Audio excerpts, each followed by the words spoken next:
বাংলাদেশের ঐতিহ্যবাহী যশোর জেলার মনিরামপুর থানার অধীনে ভরতপুর উত্তরপাড়া জামে মসজিদের উদ্যোগে বিশাল তাফসীরুল কোরআন মাহফিলের সম্মানিত সুযোগ্য সভাপতি সাহেব আজুল হারমাইন মাস্টার কাউসার আলী সাহেব, আজকের মাহফিলের সার্বিক পরিচালনায় আছেন আমার বন্ধুবর প্রভাষক হাফেজ মৌলানা আব্দুল্লাহ আল মামুন সাহেব।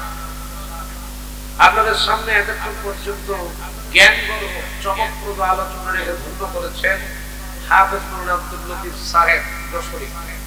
দোয়া করছি আল্লাহ ভাইয়ের কণ্ঠকে সারা দুনিয়ার জন্য কবুল করুন। আমার পাশে বসে আছেন রফিকুল ইসলাম ভাই, সুপার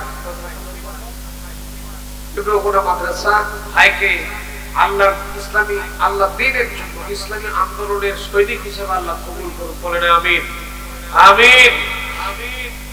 সহ মঞ্চবিষ্ট উলামা হযরত, বিভিন্ন এলাকা থেকে আগত দ্বীনদার, ইসলাম প্রিয়, কোরআন প্রিয়, তাওহীদ প্রিয়, তাওহীদের পতাকাবাহী ধর্মপ্রাণ মুসলমান ভাই এবং বন্ধুগণ, পর্দার আড়ালে বা সত্র এলাকার সম্মানিত মা এবং বোনেরা, সকলের প্রতি রইল আমার অন্তঃস্থল থেকে হৃদয়ে নিংড়ানো ভক্তিপূর্ণ সালাম। আসসালামু আলাইকুম ওয়া রাহমাতুল্লাহি তাআলা ওয়া বারাকাতুহু। তো প্রাণ খুলে সালামের জবাব দিলে কিন্তু যশোরবাসী খুব কষ্ট হয়, কষ্ট হচ্ছে। কষ্ট যদি নাই হবে আমি আবারও সালাম পেশ করছি, একটু প্রাণ খুলে সালামের জবাব দেবেন। আসসালামু আলাইকুম ওয়া রাহমাতুল্লাহ। সকলেই ভালো আছেন তো? পেছনের ভাইরা খুব একটা ভালো নাই। আপনাদের যে ভলিউম ভালো রাখার আল্লাহই ভালো জানে করতে যাবে। ভালো রাখার মালিক কে? তো আস্তে কোন কে? যিনি আমাদেরকে নতুন একটা স্বাধীনতার স্বাদ আমাদের দান করেছেন, আলহামদুলিল্লাহ বলেন।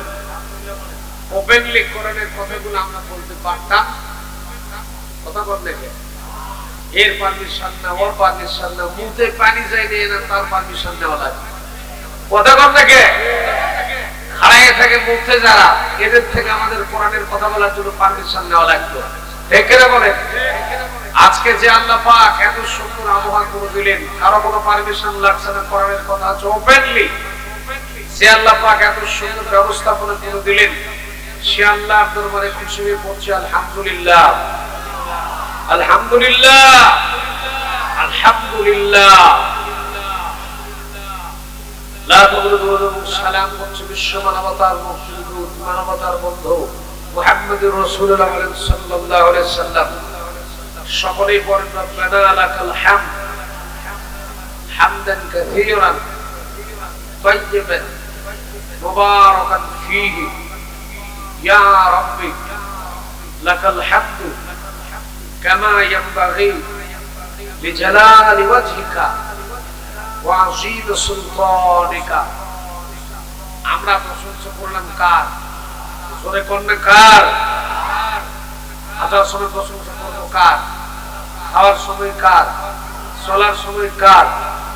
বউকে মারার সময় কার? ভাই আঁকির শুধু গুয়ে বলে, এই যে বউকে যদি মারেন, পাশে তো আমার মামুন যদি শুনতে আলামের মামুন ভাই শুনতে ব্যবস্থা করছেন তো, এই যে শুনতে যে ঘরে দ্রুত দেবেন তো। বুখারীতে একটা হাদিস এসেছে, দুনিয়া ও খায়রুল মাতা, অর্থাৎ দুনিয়ার মধ্যে শ্রেষ্ঠ সম্পদটাই হলো আল্লাহ স্ত্রী নামক সম্পদ দিয়েছেন। সুবহানাল্লাহ সুবহানাল্লাহ। প্রিয় ভাইরা আমার, যাই হোক আমি কোনো দিকে এদিক সময় নষ্ট করবো না। কোরআনে কারীম থেকে আলোচনা শুরু করার চেষ্টা করবো ইনশাআল্লাহ। কোরআনে কারীম আমাদেরকে দিয়েছেন কে? কে দিয়েছেন? কোরআন থেকে আলোচনা শুনবো ইনশাআল্লাহ। কিন্তু এই যে একজন উঠছেন, এটা তো খুব কষ্টদায়ক ব্যাপার। জরুরত হলে এতক্ষণ কি করলেন বলেন দেখি? আমার আলোচনা শুরু হয়তো আমি আলোচনা বেশি খুব করবো না, 11টা সাড়ে 11টার মধ্যে মোনাজাত দিয়ে চলে যাবো ইনশাআল্লাহ। এই একটা ঘন্টা পেছাব আটকে রাখা যাবে না, দরকার হলে ওখানেই মতে কথা হয়ে যাবে। হ্যাঁ, 2 ঘন্টা বসা ঠিক আছে আলহামদুলিল্লাহ। একটু কোরআনের জন্য একটু কষ্ট করে, এখানে আমি কথাগুলো আপনাদের একটু ক্লিয়ার করে বললে আগে, আমরা এখন সবাই কোরআনের দলের লোক। কোন দলের লোক? কোন দলের? এখানে আওয়ামী লীগের ভাইরা থাকতে পারে, বিএনপির ভাইরা থাকতে পারে, জাতীয় পার্টির ভাইরা থাকতে পারে, 400, 500, 8 রশি, 365 রশি, আরো কিছু থাকতে পারে। সবগুলা প্যান্ডেলের ওই পার থাকতে, কথা কি বুঝাতে পারছি? সব রাজনৈতিক দলের চিন্তা চেতনা মাথার মধ্যে আনবেন না যে আমি ওই দল করি, আমার দলের মধ্যে লাগতেছে ধাক্কা। এই চিন্তা বাদ দিয়ে প্যান্ডেলের ওই পার সব চিন্তা চেতনা রেখে এখন আমরা সবাই যেহেতু কোরআন শোনার জন্য এক জায়গায় একত্র হয়ে গেছি, আমরা সবাই এখন কোন দলের লোক? কোন দলের লোক? কোরআনের দলের লোক হয়ে যদি মরে যায়, ওই লোকটার কোনো হিসাব নিকাশ হবে না, সরাসরি আল্লাহর জান্নাতে চলে যাবে। তাহলে এই দলের চাইতে আর দুনিয়াতে ভালো কোনো দল থাকতে পারে? সেরকম থাকতে পারে? কোরআনের দল যদি করেন, আল্লাহকে তো দেখাতে পারবো, আল্লাহ তোমার দুনিয়ার জীবনে কোনো আমল যদি তুমি গ্রহণ না করো, একটা কাজ দুনিয়াতে করেছিলাম, সেটা হলো কোরআনের দল করেছিলাম। সুবহানাল্লাহ পড়েন, সুবহানাল্লাহ। যেহেতু কোরআনের দল করার নির্দেশনা দিয়েছেন কে? কে দিয়েছেন? আমরা খালি কোরআনকে বন্দি করে রেখেছি ভাই। আমরা মনে করছি যে কোরআন শুধু নামাজ পড়ার কিতাব, রোজা করার কিতাব, হজ করার, যাকাত দেয়, এগুলো কাজগুলো শুধু কোরআন দিয়ে করা লাগে, আর বাদ বাকি গোষ্ঠী শুদ্ধ যা খুশি আমরা নিজেদের মন গড়া মতবাদে চলবে, এটাই আমাদের চিন্তা ভাবনা। ঠিক কিনা জয় কর? ঠিক কিনা? অথচ জীবনের শুরু থেকে শেষ পর্যন্ত আল্লাহর কোরআন দিয়ে আপনাকে পরিচালনা করা লাগবে। এখন আসেন আল্লাহ কি বলছেন। আল্লাহ রাব্বুল আলামিন বলেন, "মান ইয়াবতাগি গায়রাল ইসলামি দীনান ফালাই ইয়াকবাল মিনহু ওয়া হুয়া ফিল আখিরাতি মিনাল খাসিরিন।"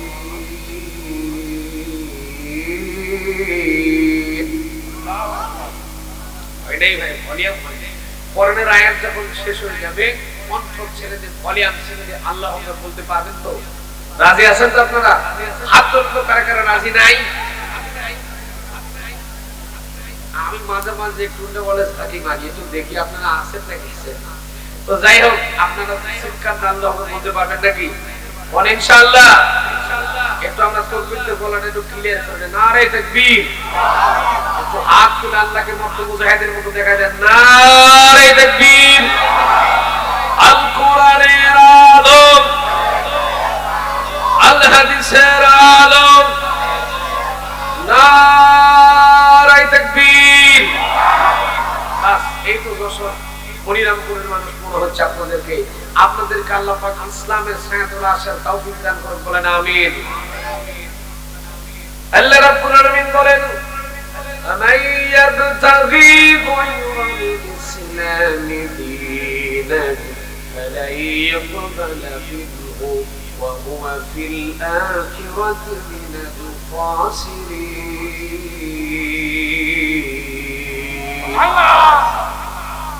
আল্লাহ রাব্বুল আলামিন বলেন, "মান ইয়াবতাগি গায়রাল ইসলামি দীনান", যদি কোনো মানুষ ইসলামকে বাদ দিয়ে ইসলামকে মাইনাস করে জীবন পরিচালনা করতে চায়, ফালাই ইউকবাল মিনহু, ইসলামকে যারা বাদ দিতে চায়, ইসলামকে জীবন থেকে ডিলিট করতে চায়, ইসলাম মুছে দিয়ে অন্য কিছু তালাশ করে জীবন পরিচালনা করতে চায়, আল্লাহ বলছেন ফালাই ইউকবাল মিনহু। ইউকবাল এটা মুজারের সিগা, আমার দুই পাশে ব্যাকরণ যারা গ্রামার দুই ভাই বোঝেন, ইউকবাল এটা মুজারের সিগা। মুজারের শব্দ এটা যদি লাম শব্দ যে ব্যবহার হয়ে রক্তটা হয়ে কখনো হবে না। আল্লাহ বলেন, ইসলাম বাদ দিয়ে জীবনের তুমি যেটাই করো না কেন, আমি তোমার মালিক আল্লাহ, তোমার কোনো কাজ আমার কাছে গ্রহণযোগ্যতা পাবে না। ওয়া হুয়া ফিল আখিরাতি মিনাল খাসিরিন, যদি আল্লাহর কাছে কোনো কাজ গ্রহণযোগ্যতা না আসে, তাহলে ওই মানুষটা আল্লাহর আদালতে কিয়ামতের ময়দানে ক্ষতিগ্রস্তদের কাতার করতে হয়ে যাবে। তাহলে ইসলাম আর কোরআন দিয়া জীবনের সব কিছু পরিচালনা করার দরকার আছে না নাই? আমরা শুধুমাত্র কোরআনকে মসজিদে মাদ্রাসার মধ্যে বন্দী করেছি। আমরা চিন্তা করছি কোরআনকে শুধুমাত্র নামাজ পড়ার কিতাব, হজ করার কিতাব, যাকাত দেওয়ার কিতাব, কোরআন দেওয়ার কিছু করার দরকার নেই। কোরআন দিয়ে কেন আমরা রাজনীতি করবে, কাজটা করার দরকার নেই। আমার প্রিয়রা, আল্লাহর নবী মুহাম্মদ রাসূলুল্লাহ সাল্লাল্লাহু আলাইহি সাল্লাম কোরআন দিয়ে রাজনীতি করেছিলেন। কোরআন দিয়ে তিনি মদিনাতে একটা দেশ পরিচালনা করেছিলেন। তাহলে নবী যে কোরআন দিয়ে রাজনীতি করলেন, ওই কোরআন দিয়ে আমরা রাজনীতি করব না? কথা বলেন না কেন? অনেকের মনের মধ্যে ধাক্কা লাগতে পারে, হুজুর আমার রাজনীতি করার দরকার নেই। আরে ভাই, কোরআনে কারিমের সাথে বড় রাজনীতি কি দুনিয়াতে আর কিছু আছে? কথা বলেন না কেন? আছে। আমরা রাজনীতি করব কি দিয়ে? কি দিয়ে? এখন আসেন, কোরআনের রাজনীতি যদি আপনি না করেন, আপনার জীবনটাই ব্যর্থ। কেন বললাম? কোরআনের রাজনীতি আপনাকে করতেই। দেখেন, আমার কথা যত খারাপ লাগবে আস্তে করে কেটে পড়ার চিন্তা ভাবনা করবেন। লক্ষ্য করে দেখেন, কোরআনের রাজনীতি কেন করা লাগবে একটু লক্ষ্য করুন। লক্ষ্য করুন, বুখারীর ৮ম খণ্ডের মধ্যে এসেছে, আমার ভাইরা, দিন যে ধর্ম আমরা মেনে চলি, এই দিন শব্দের অর্থ আসছে ১২টা। তার মধ্যে ৯ নম্বর অর্থ যেটা দিন আর সিয়াসা। দিন শব্দের মানে রাজনৈতিক নিয়ম নীতি। কান লাগা, গভীর মনোযোগ দেন। আমি কিন্তু এখন আলোচনার মধ্যে যাইনি। সম্মানিত ভাইরা আমার, এই দুনিয়ার জমিনে আপনি নামাজ পড়েন, রোজা করেন, হজ করেন, যাকাত দেন, মাঝে মাঝে হজ করেন, গরিব দুঃখীদেরকে যাকাতের টাকা পয়সা দেন, আবার দাড়ি রেখেছেন, টুপি আছে, জুব্বা আছে, পাগড়ি আছে, সব আছে, কিন্তু আপনি এখনো পর্যন্ত আল্লাহর কোরআন দিয়া দেশ চলুক, রাষ্ট্র চলুক, সমাজ চলুক, এই জিনিসটা আপনি চান না। তাহলে আপনার মরণ হবে মুনাফিক নেতা আব্দুল্লাহ বিন উবাইয়ের মতো আপনার মরণ হবে। কথাটা একটু বোঝেন। এই আব্দুল্লাহ বিন উবাইয়ের জীবনে সব মুখের, ঠিক আছে ভাই? আব্দুল্লাহ বিন উবাইয়ের জীবনে সব ছিল। এই আব্দুল্লাহ বিন উবাই নামাজ পড়তো নবীর পিছনে। চারটিখানি মুসল্লি না, ছোটখাটো মুসল্লি না, আমাদের মতো মুসল্লি না। আমরা তো নামাজ পড়ে আর একদিকে তাকায় থেকে ফ্যান পয়সা ঘুরতেছে। কথা, আমি একবার বেনাপুর বর্ডারে ঘটনা দেখছি। আমি একবার বর্ডারে ইন্ডিয়া পার হচ্ছিলাম, তো দেখতেছি আমি নামাজ পড়ছি, আমার পাশে আর একজন মুরব্বী নামাজ পড়তেছে। তো দ্বিতীয় রাকাতের বৈঠকের মাগরিবের নামাজ, তো হঠাৎ করে কারেন্ট চলে গেল, ফ্যান বন্ধ হয়ে গেল। পাশে মুরব্বী বসে, আমি আপনি কাছে পড়তেছি, তো যেই কারেন্ট চলে গেছে মুরব্বী বলতেছে নামাজের মধ্যে। নামাজ যখন শেষ হয়ে গেছে, আমি আস্তে করে চাচাকে ডাক দিলাম, বললাম চাচা, আমি ডবল টাইটেল পাস করেছি, বিশ্ববিদ্যালয়তে অনার্স মাস্টার্স করেছি, আমার যতটুকু ইলম কালাম আল্লাহ দিছে, আমি যতটুকু জানি যে নামাজের মধ্যে আর খান হালকা মনে 13 বড়, কিন্তু আপনি যে নামাজ পড়তে বললেন এক জায়গায় শুনেই গাড়িতে কয় নম্বর খরচ। তিনি হাসতেছেন, আমার কইতেন বাবা মুই কি করবো, যে কারেন্ট চলে গেছে আর মোর মুখ কষ্ট বাড়াই যা হয় ওই নামাজ আল্লাহ দরবারে কবুল হওয়ার চান্স আছে। কথা বলেন আছে? আমার ভাইরা, কোরআনের তাফসীর দেওয়া হয়, কোরআন থেকে যেন কিছু শেখা যায়, ঠিক না বলেন? তাফসীর মানে হলো ব্যাখ্যা বিশ্লেষণ। এখানে আমাদেরকে গল্প গুজব করার জন্য আনা হয় না, কোরআনের কিছু হক কথা মানুষকে শোনাবার জন্য আনা হয়। আবার চিন্তা করছেন, হুজুর আপনাকে এত কষ্ট করে আল্লাহ আমাদেরকে মাছ দিয়ে চলে যাচ্ছেন। মাছ নেই ভাই, আপনাকে আমি ইসলামের পথে আহ্বান করছি। আপনার যদি ভুল থাকে, আপনাকে সংশোধন হওয়ার দরকার আছে না নাই? সেরকম আছে না নাই? আব্দুল্লাহ বিন জীবন থেকে উদাহরণ গ্রহণ করেন। আব্দুল্লাহ বিন উবাইয়ের জীবনে দাড়ি, টুপি, জুব্বা, পাগড়ি, নামাজ, রোজা, হজ, যাকাত সব ছিল, একটা জিনিস ছিল না। আল্লাহর নবী মুহাম্মদ রাসূলুল্লাহ সাল্লাল্লাহু আলাইহি ওয়াসাল্লাম যে রাজনৈতিক নেতা, এই জিনিসটা আব্দুল্লাহ বিন উবাই নাম মেনে দিয়ে ও নেতা মেনে নিয়েছিল আবু জেহেলকে। কাকে? কথা বলেন। ও নেতা মানছিল আবু জেহেলকে। আল্লাহ নবীর একটা করে, আমরাও একটা করি, করি না? আমার প্রিয় ভাইরা, নামাজ, রোজা, হজ, যাকাত সব কিছু থাকার পরে রাজনৈতিক নেতা যদি সিলেকশন করতে ভুল করে, তাহলে কিন্তু অবস্থা আব্দুল্লাহ বিন উবাইয়ের মতো হয়ে যাবে। আমাদের রাজনৈতিক লিডারশিপ নেতৃত্ব ঠিকঠাক মতো বাছাই করার দরকার আছে না নাই? কেননা আল্লাহ জানিয়ে দিয়েছেন নবী রাসূলদের তরিকা, নবী রাসূলদের যেভাবে রাজনীতি করেন সেই রাজনীতি আপনাকে আমাদের করতেই। وَجَعَلْنَاهُمْ أَئِمَّةً يَهْدُونَ بِأَمْرِنَا وَأَوْحَيْنَا إِلَيْهِمْ فِعْلَ الْخَيْرَاتِ।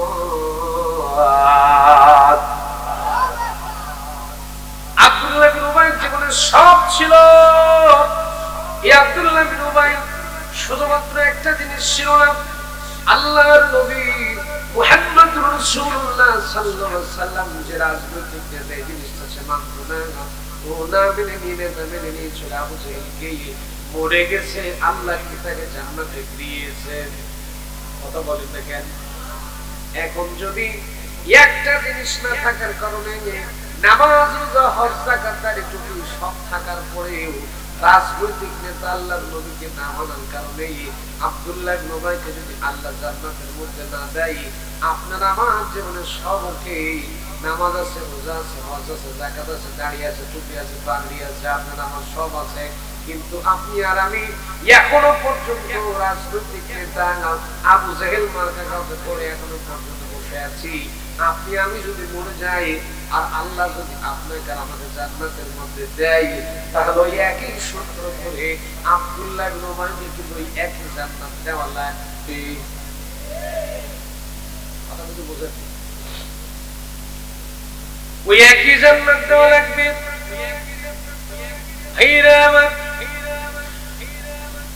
আব্দুল্লাহ বিন উবাইকে আল্লাহ জান্নাতে দেয়নি। লক্ষ্য করুন, তাফসীরে মুনীর থেকে বলছি, আব্দুল্লাহ বিন উবাই নবীর পিছনে পিছনে নামাজ পড়তো, রোজা করতো, হজ করতো, যাকাত দিত, নবীকে খুব মহব্বত করতো, কিন্তু চলাচলেই নবীর নেতৃত্ব মানত না। আমার ভাইরা সেগুলো ছিল মুনাফিক। আল্লাহ পাক তাদের সম্পর্কে বলেন, ওয়ামিনান নাসি মান ইয়াকুলু আমান্না বিল্লাহি ওয়া বিল ইয়াউমিল আখির ওয়া মা হুম বিমুমিনিন।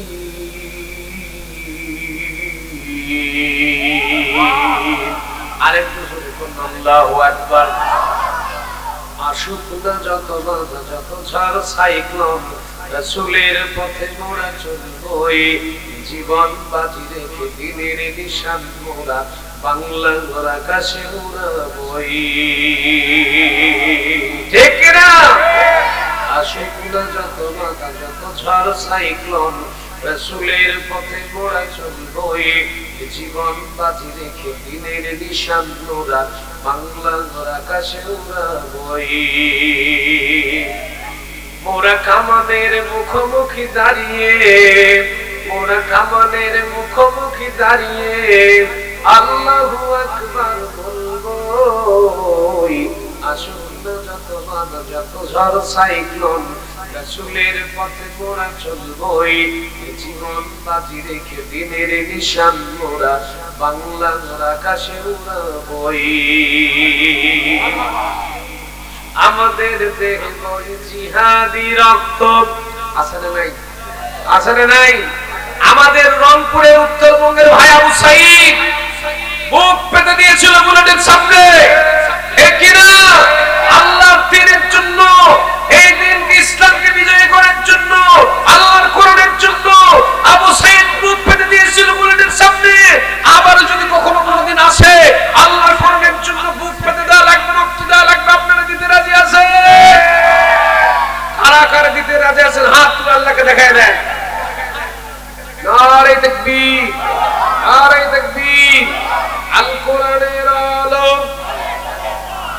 আল হাদিসের আলো, নারে তাকবীর। আমাদের দেহে বই জিহাদি রক্ত, প্রাণে প্রাণে বিপ্লবী হুঙ্কার, তাকবীরে তাকবীরে বাতিলের মসনদ কত ভেঙে করেছি যে চুরমার, কত ভেঙে করেছি যে চুরমার। এই শির অবনত আল্লাহর কাছে শুধু, এই মাথাটা আল্লাহ ছাড়া কারো কাছে নত হবে? হ্যাঁ মুসলমান কথা বলতে কেন তো হবে? এই শিরব মতো আল্লাহর কাছে শুধু নয় কোন তাগুতের কাছে, নয় কোন জালিমের কাছে।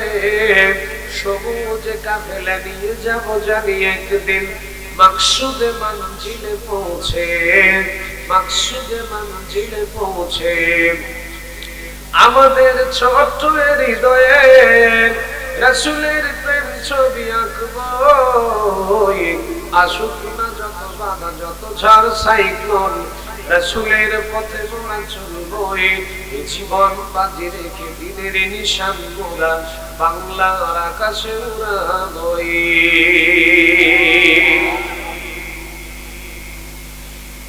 ভাইরা আমার, আব্দুল্লাহ বিন উবাই নবীজিকে খুব ভালোবাসা দিত, নবীজিকে মহব্বত করত, কিন্তু তলাতলে নেতৃত্ব মানত আবু জেহেলের। কার? আবু জেহেলকে আব্দুল্লাহ বিন উবাই রাজনৈতিক নেতৃত্ব আবু জেহেলের মেনে নিত, আল্লাহর নবীর নেতৃত্ব আব্দুল্লাহ বিন উবাই মানত না। উহুদের ময়দান যেদিন কায়েম হয়েছিল, উহুদের ময়দান থেকে আব্দুল্লাহ বিন উবাই 300 লোককে ভেঙে চলে গিয়েছিল। ওই দিন আমার নবীজি হাউমাউ করে ছোট্ট বাচ্চার মতো কেঁদেছিলেন, ছোট্ট শিশুর মতো নবী আমার কেঁদেছিলেন। তারপরেও যেহেতু রহমতের নবী, দয়ার নবী, আব্দুল্লাহ বিন উবাইকে নবী আমার ক্ষমা করেছিলেন, মাফ করে দিয়েছিলেন। আমার ভাইরা কান লাগান, গভীর মনোযোগ দেন, আলোচনাটা গভীর মনোযোগ দিয়ে আপনাকে বোঝা লাগবে। আব্দুল্লাহ বিন উবাই যখন মরে যায়, আব্দুল্লাহ বিন উবাই যেদিন মারা যাচ্ছিল, তার ছেলের নাম ছিল আব্দুল্লাহ। আব্দুল্লাহকে ডাকতে বলছিল, আব্দুল্লাহ রে, আমি তোমার বাপ আব্দুল্লাহ বিন উবাই তো মরে যাচ্ছে, দুনিয়ার জীবন থেকে চলে যাচ্ছে, আমি তোমাকে দুইটা ওসিয়ত করে যাচ্ছি। দুইটা ওসিয়তের হলো, 1 নম্বর ওসিয়ত আমার হলো, আমি যখন মরে যাব, আমি যখন মরে যাব, আমি মরে যাওয়ার সঙ্গে সঙ্গে তুমি আল্লাহর নবী মুহাম্মদুর রাসূলুল্লাহ সাল্লাল্লাহু আলাইহি সাল্লামের কাছে গিয়ে বলবা, আল্লাহর নবী যেন তার গায়ের জুব্বা মোবারকটা একটু খুলে দেয়, বিশ্ব নবী যেন গায়ের জামাটা খুলে দেয়, আমার লাশটাকে দাফন কাফন করে দেন, যেন নবীর গায়ের জুব্বা যেন দেওয়া হয়। আমার 2 নম্বর ওসিয়ত হলো, স্বয়ং নবী যেন আমার জানাজার নামাজে ইমামতি করে নামাজটা কমপ্লিট করে পড়ায় দেয়। ওসিয়ত কয়টা? সিল্লে কোন কয়টা? 2টা ওসিয়ত ছিল। এই আব্দুল্লাহ বিন উবাই যখন মারা গেল, আব্দুল্লাহ বিন উবাই যেদিন মারা যায়, মারা যাওয়ার পরে শরীরের সঙ্গে আব্দুল্লাহ বিন উবাই ছিল, আব্দুল্লাহ আল্লাহর নবীর কাছে গিয়ে বলল, নবীজি সেদিন মসজিদ নববীর বারান্দায় দাঁড়িয়ে থেকে 23 জন সাহাবীর সামনে আমার নবী বক্তব্য করছিলেন।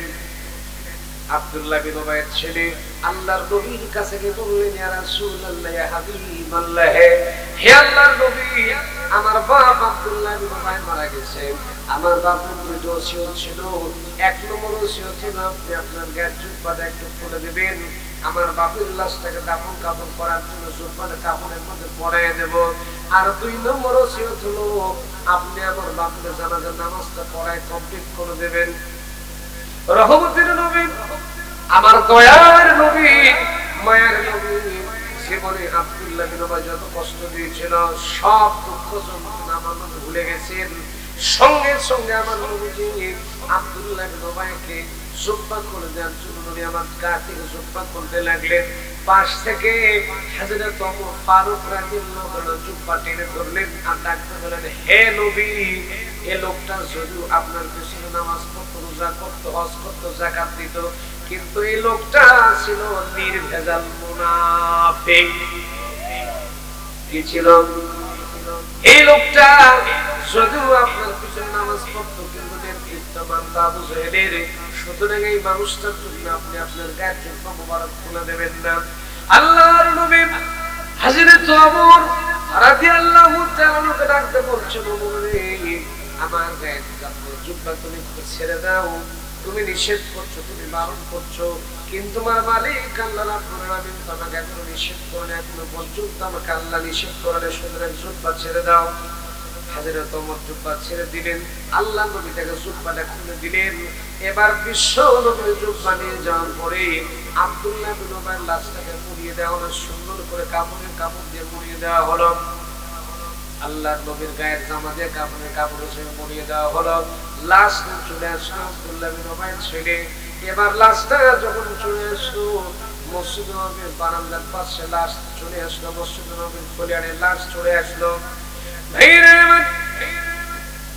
লাশ আসার পরে লাশ যখন চলে এলো, আল্লাহ নবী জানাজার ইমামতি করার জন্য নামাজে যখন দাঁড়িয়ে গেছেন, নবীর পেছনে সবচেয়ে 23 জন সাহাবী ছিল, কিন্তু 22 জন সাহাবী তখন নামাজ পড়ার জন্য দাঁড়িয়ে গেছে। হযরত ওমর রাদিয়াল্লাহু তাআলা এখনো পর্যন্ত তিনি দাঁড়ালেন না, তিনি নামাজে দাঁড়াননি। 22 জন সাহাবী তখন নবীর পেছনে দাঁড়িয়ে গেছে। হযরত ওমর 23 নম্বর ছিলেন, তিনি দাঁড়ালেন, তিনি দাঁড়িয়ে দেখছেন আমার নবীজি আল্লাহু আকবার বলে জানাজা স্টার্ট করবেন, জানাজা শুরু করবেন। এমন সময় বিশ্বনবী লক্ষ্য করে দেখছেন ফেরেশতা জিবরাইল আমিন সূরা তওবার 80 নম্বর আয়াত নিয়ে আল্লাহর নবীর কাছে হাজির হচ্ছেন। ফেরেশতা জিবরাইল আমিন পড়তেছেন, ইস্তাগফির লাহুম আও লা তাস্তাগফির লাহুম ইন তাস্তাগফির লাহুম। লাস্টের ওয়ার্ডটা ছিল 70 মাররাতান। হে নবী, এই মানুষটার জন্য দোয়া করলেও যা না করলেও তা 70 মাররাতান। এই লোকটার জন্য আপনি নবী হওয়ার পরেও 70 বার দোয়া করেন, এই মানুষটার জন্য দোয়া করলে আল্লাহ দোয়া কবুল করবে। তোমরা নয়কারী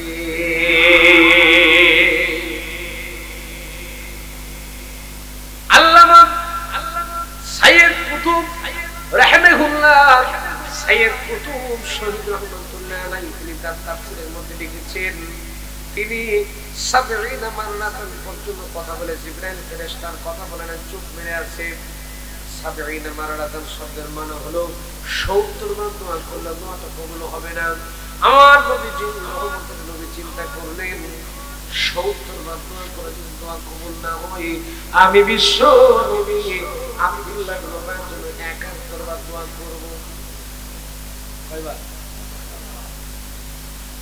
71 বার দোয়া করব। এই প্রিপারেশন করে আমার ছেলে এমন সময় আয়াতের শেষ অংশ জিবরাইল আমিন নবীকে পড়ে শুনে দিলেন, ফালা ইয়াগফিরুল্লাহু লাহুম।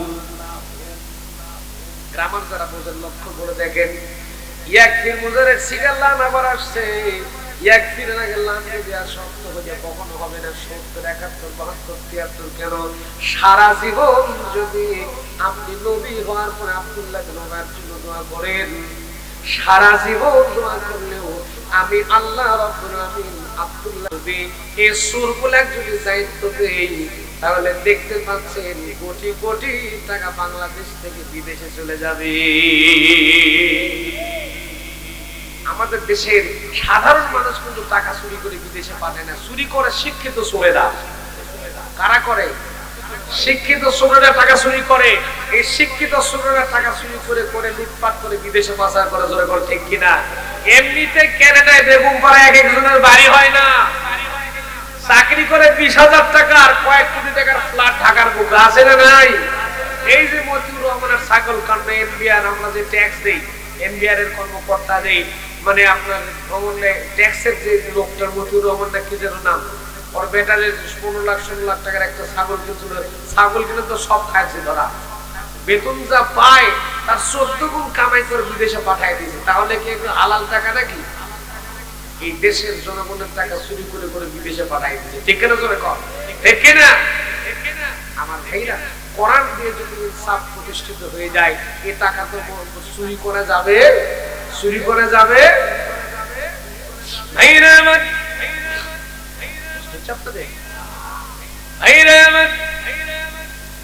বাংলাদেশ সরকার শিক্ষিত ছোটরা কেমন করে টাকা চুরি করে লক্ষ্য করে খুব ভালো করে গভীর মনোযোগ দেওয়া লাগবে, খুব ভালো করে একটু গুরুত্ব দিলে আপনারা বুঝতে পারবেন শিক্ষিত ছোটরা কেমন করে টাকা চুরি করে। মনিরামপুর বাজারের পাশে একটা ব্রিজ তৈরি করা লাগবে। বাংলাদেশের সরকার একটা বাজেট দিল, 50 লক্ষ টাকার একটা বাজেট দিল।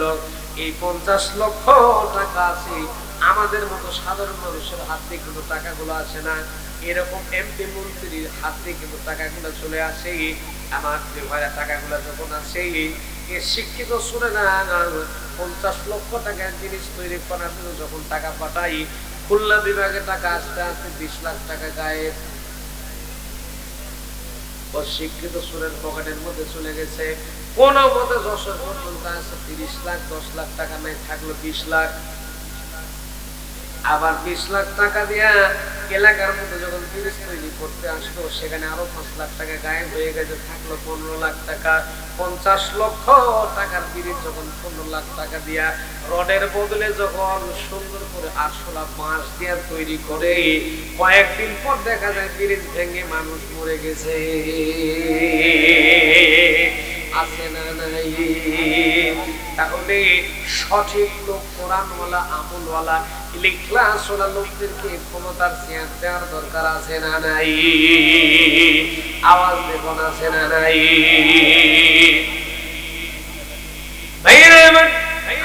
বানাই বলতেছি কথাগুলো, বানাই বলতেছি, আমার আপনার কথাগুলো মিলানোর চেষ্টা করবেন।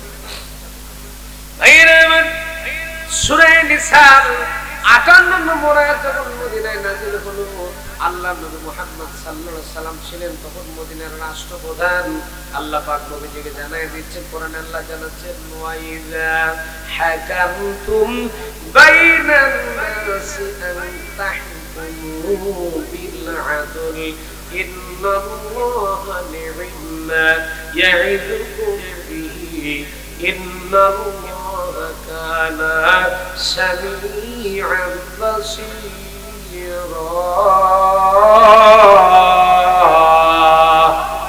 আরেকটু জোরে বলুন আল্লাহু আকবার।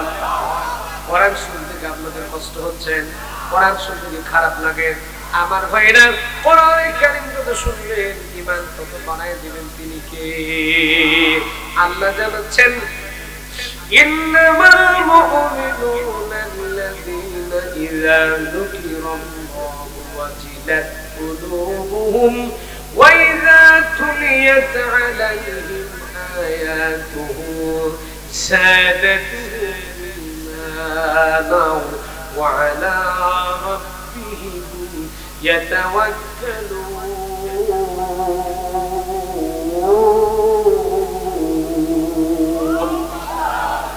আল্লাহ পাক বলেন, কোরআনে কারীম থেকে যখন তেলাওয়াত করা হবে, মুমিনদের অন্তরগুলো থরথর থরথর করে কাঁপতে থাকবে। সাদাতুল ঈমান, আমি আল্লাহ ঈমানটা বাড়াই দিতে থাকবো।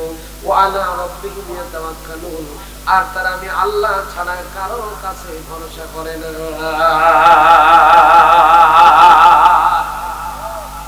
যাদের হৃদয়ে আছে আল্লাহর ভয়, তারা প্রভু পথ ভুলে যায় না। আল্লাহর প্রেম ছাড়া এই দুনিয়ায় কারো কাছে কোনো কিছু চায় না, কারো কাছে কোনো কিছু চায় না। রাতের আধারে যারা সিজদাতে রয়, দু চোখের অশ্রুতে নদী যেন বয়, ছলনার হাত চালি যতই আসুক, পেছনে ফিরেও তাকায় না। যাদের হৃদয়ে আছে আল্লাহর ভয়, তারা প্রভু পথ ভুলে যায় না। আল্লাহর প্রেম ছাড়া এই দুনিয়ায় কারো কাছে কোনো কিছু চায় না। দিন কায়েমের পথে যারা অবিচল, তারা হলো আল্লাহর প্রিয়জন। বাতিলের কাছে যারা হার মানে না, সংগ্রাম করে যায় আমরণ। হেরার আলোতে যার হৃদয় রঙিন, হাতে আল কোরআনের দীপ্ত সমীন। সত্যের পথে যারা নিবেদিত প্রাণ, সত্যের পথে যারা নিবেদিত প্রাণ, শত্রুকে কবু ভয় পায় না। যাদের হৃদয়ে আছে আল্লাহর ভয়, তারা ভুলে যায় না।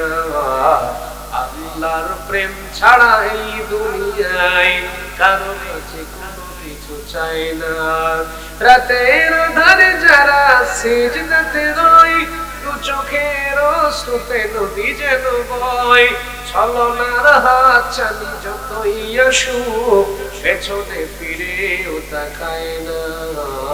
যাদের হৃদয়ে আছে আল্লাহর ভয় তারা পথ ভুলে যায় না। আল্লাহর প্রেম ছাড়া এই দুনিয়ায় কারো কাছে কোনো কিছু চাই না।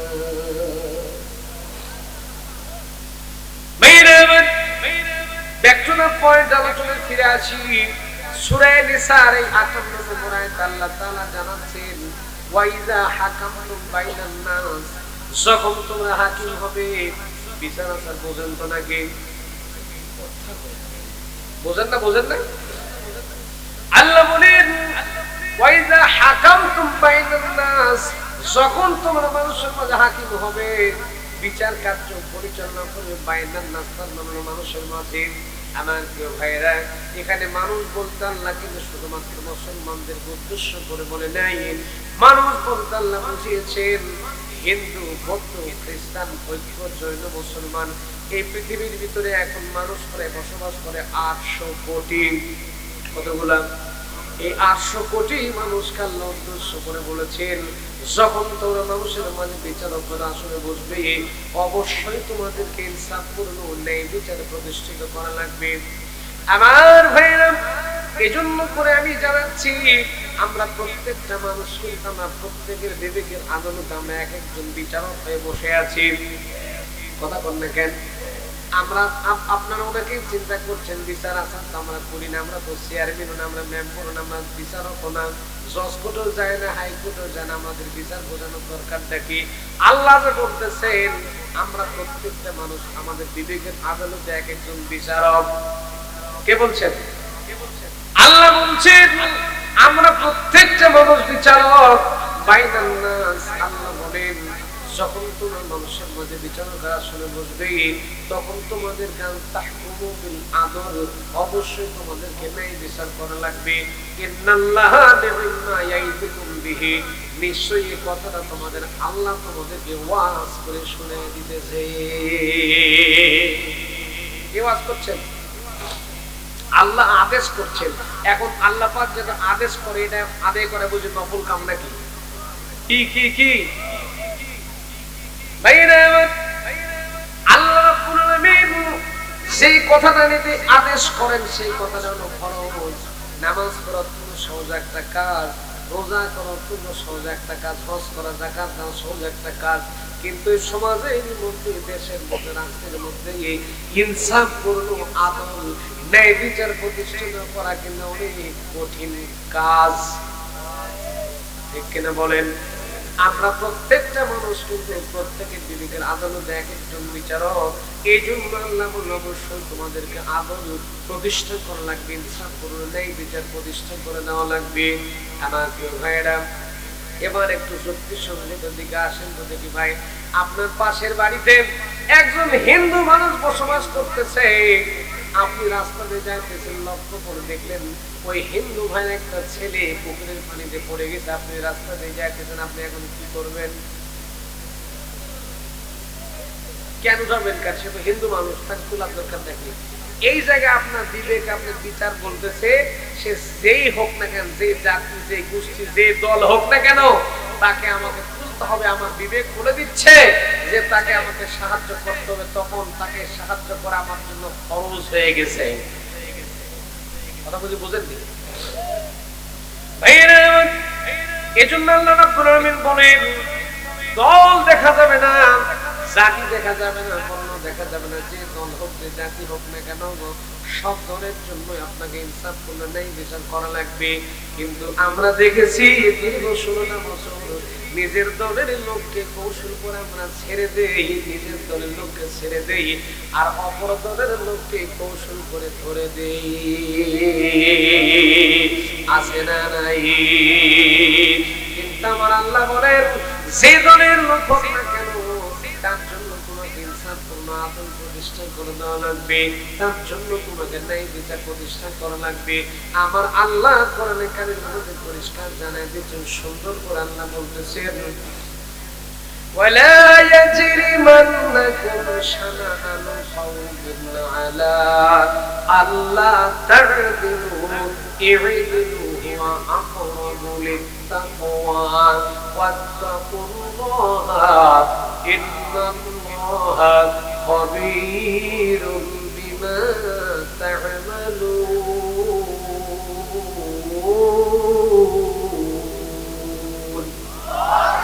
হয় নাই ওই চিৎকার দেবেন আল্লাহু আকবার। আমি আবারও কোরআন থেকে তেলাওয়াত করছি। ওয়ালা ইয়াজরিমান্নাকুম শানাআনু কাওমিন আলা আল্লা তা'দিলু ই'দিলু হুয়া আকরাবু লিত-তাকওয়া ওয়াত্তাকুল্লাহা ইন্নাল্লাহা খাবীরুম বিমা তা'মালুন।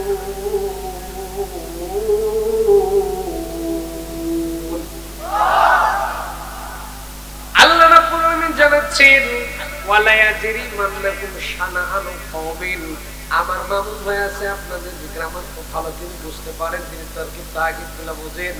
আল্লাহ জানাচ্ছেন শানাআনু ওয়ালা ইয়াজরিমান্নাকুম শানাআনু কাওমিন। শানাআনু শব্দের অর্থ অপছন্দ করা, ঘৃণা করা, কি করা? আল্লাহ বলতেছেন শানাআনু কাওমিন, কওম শব্দের অর্থ দল, জাতি, গোষ্ঠী। আল্লাহ বলেন যদি কোন দলের লোককে তোমার পছন্দ না হয়, কে বলতেছেন এই কথা? কে বলতেছেন? আল্লাহ বলতেছেন যদি কোন দলের লোককে, যদি কোন মানুষকে তোমার অপছন্দ হয়ে যায় আর তার বিচারটাও যদি তোমার কাছে আসে, তার জন্য তোমাকে ন্যায় বিচার করাই লাগবে।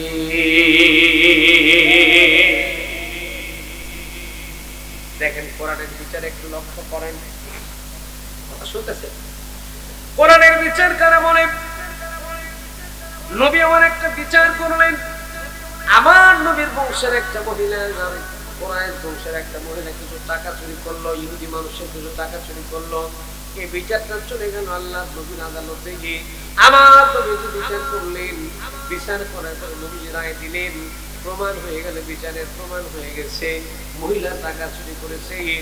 মুসলমান মহিলা টাকা চুরি করেছে, নবীর বংশের মহিলা। কোন বংশের? নবীর দলের লোক, নবীর বংশের লোক টাকা চুরি করেছে। নবীজি বিচারে রায় দিতেছেন, নবীজি রায় দিয়ে দিলেন, মহিলা দুটো হাত কেটে বাদ দিয়ে দেয়, রায়টা নবী আমার দিয়ে দিলেন, রায় হয়ে গেল। আল্লাহ নবী কোরআন দিয়ে রায় দিলেন, কি দিয়ে রায় দিলেন? নবীজি কোরআন দিয়ে রায় দিলেন। কোরআনের সাথে শ্রেষ্ঠ বিচারের কিতাব দুনিয়াতে আর আছে নাকি? জোরে কোন আছে নাকি? আবার নবীজি আল্লাহর কোরআন দিয়ে রায় দিলেন, মহিলারা দুটো হাত কেটে বাদ দিয়ে দাও, এই রায় দিয়ে দিলেন। মসজিদ নববীর বারান্দায় সাহাবায়ে কেরাম বলাবলি করতে লাগলেন। বড় বড় সাহাবী হযরত আবু বকর, ওমর, ওসমান রাদিয়াল্লাহু তাআলা আলাইহিম আজমাইন, তারা বলাবলি করা শুরু করলেন, আমার নবী যেটা কেমন রায় দিলেন, এটা তো মুসলমান মহিলার সম্ভ্রান্ত ধনাত্ম ঘরের মহিলা, এই মহিলার যদি হাত কেটে দেওয়া, মহিলা তো বিয়ে হবে না, মহিলার তখন বিয়ে হয়েছিল না। মহিলার যদি হাত কেটে দেওয়া হয়, সারা মদিনাতে একটা রোল পড়ে যাবে। মুসলমানদের মহিলার হাত কেটে দেওয়া হয়েছে, মহিলার তো বিয়ে হবে না, মহিলার সম্ভ্রান্ত ফ্যামিলির একটা মহিলা।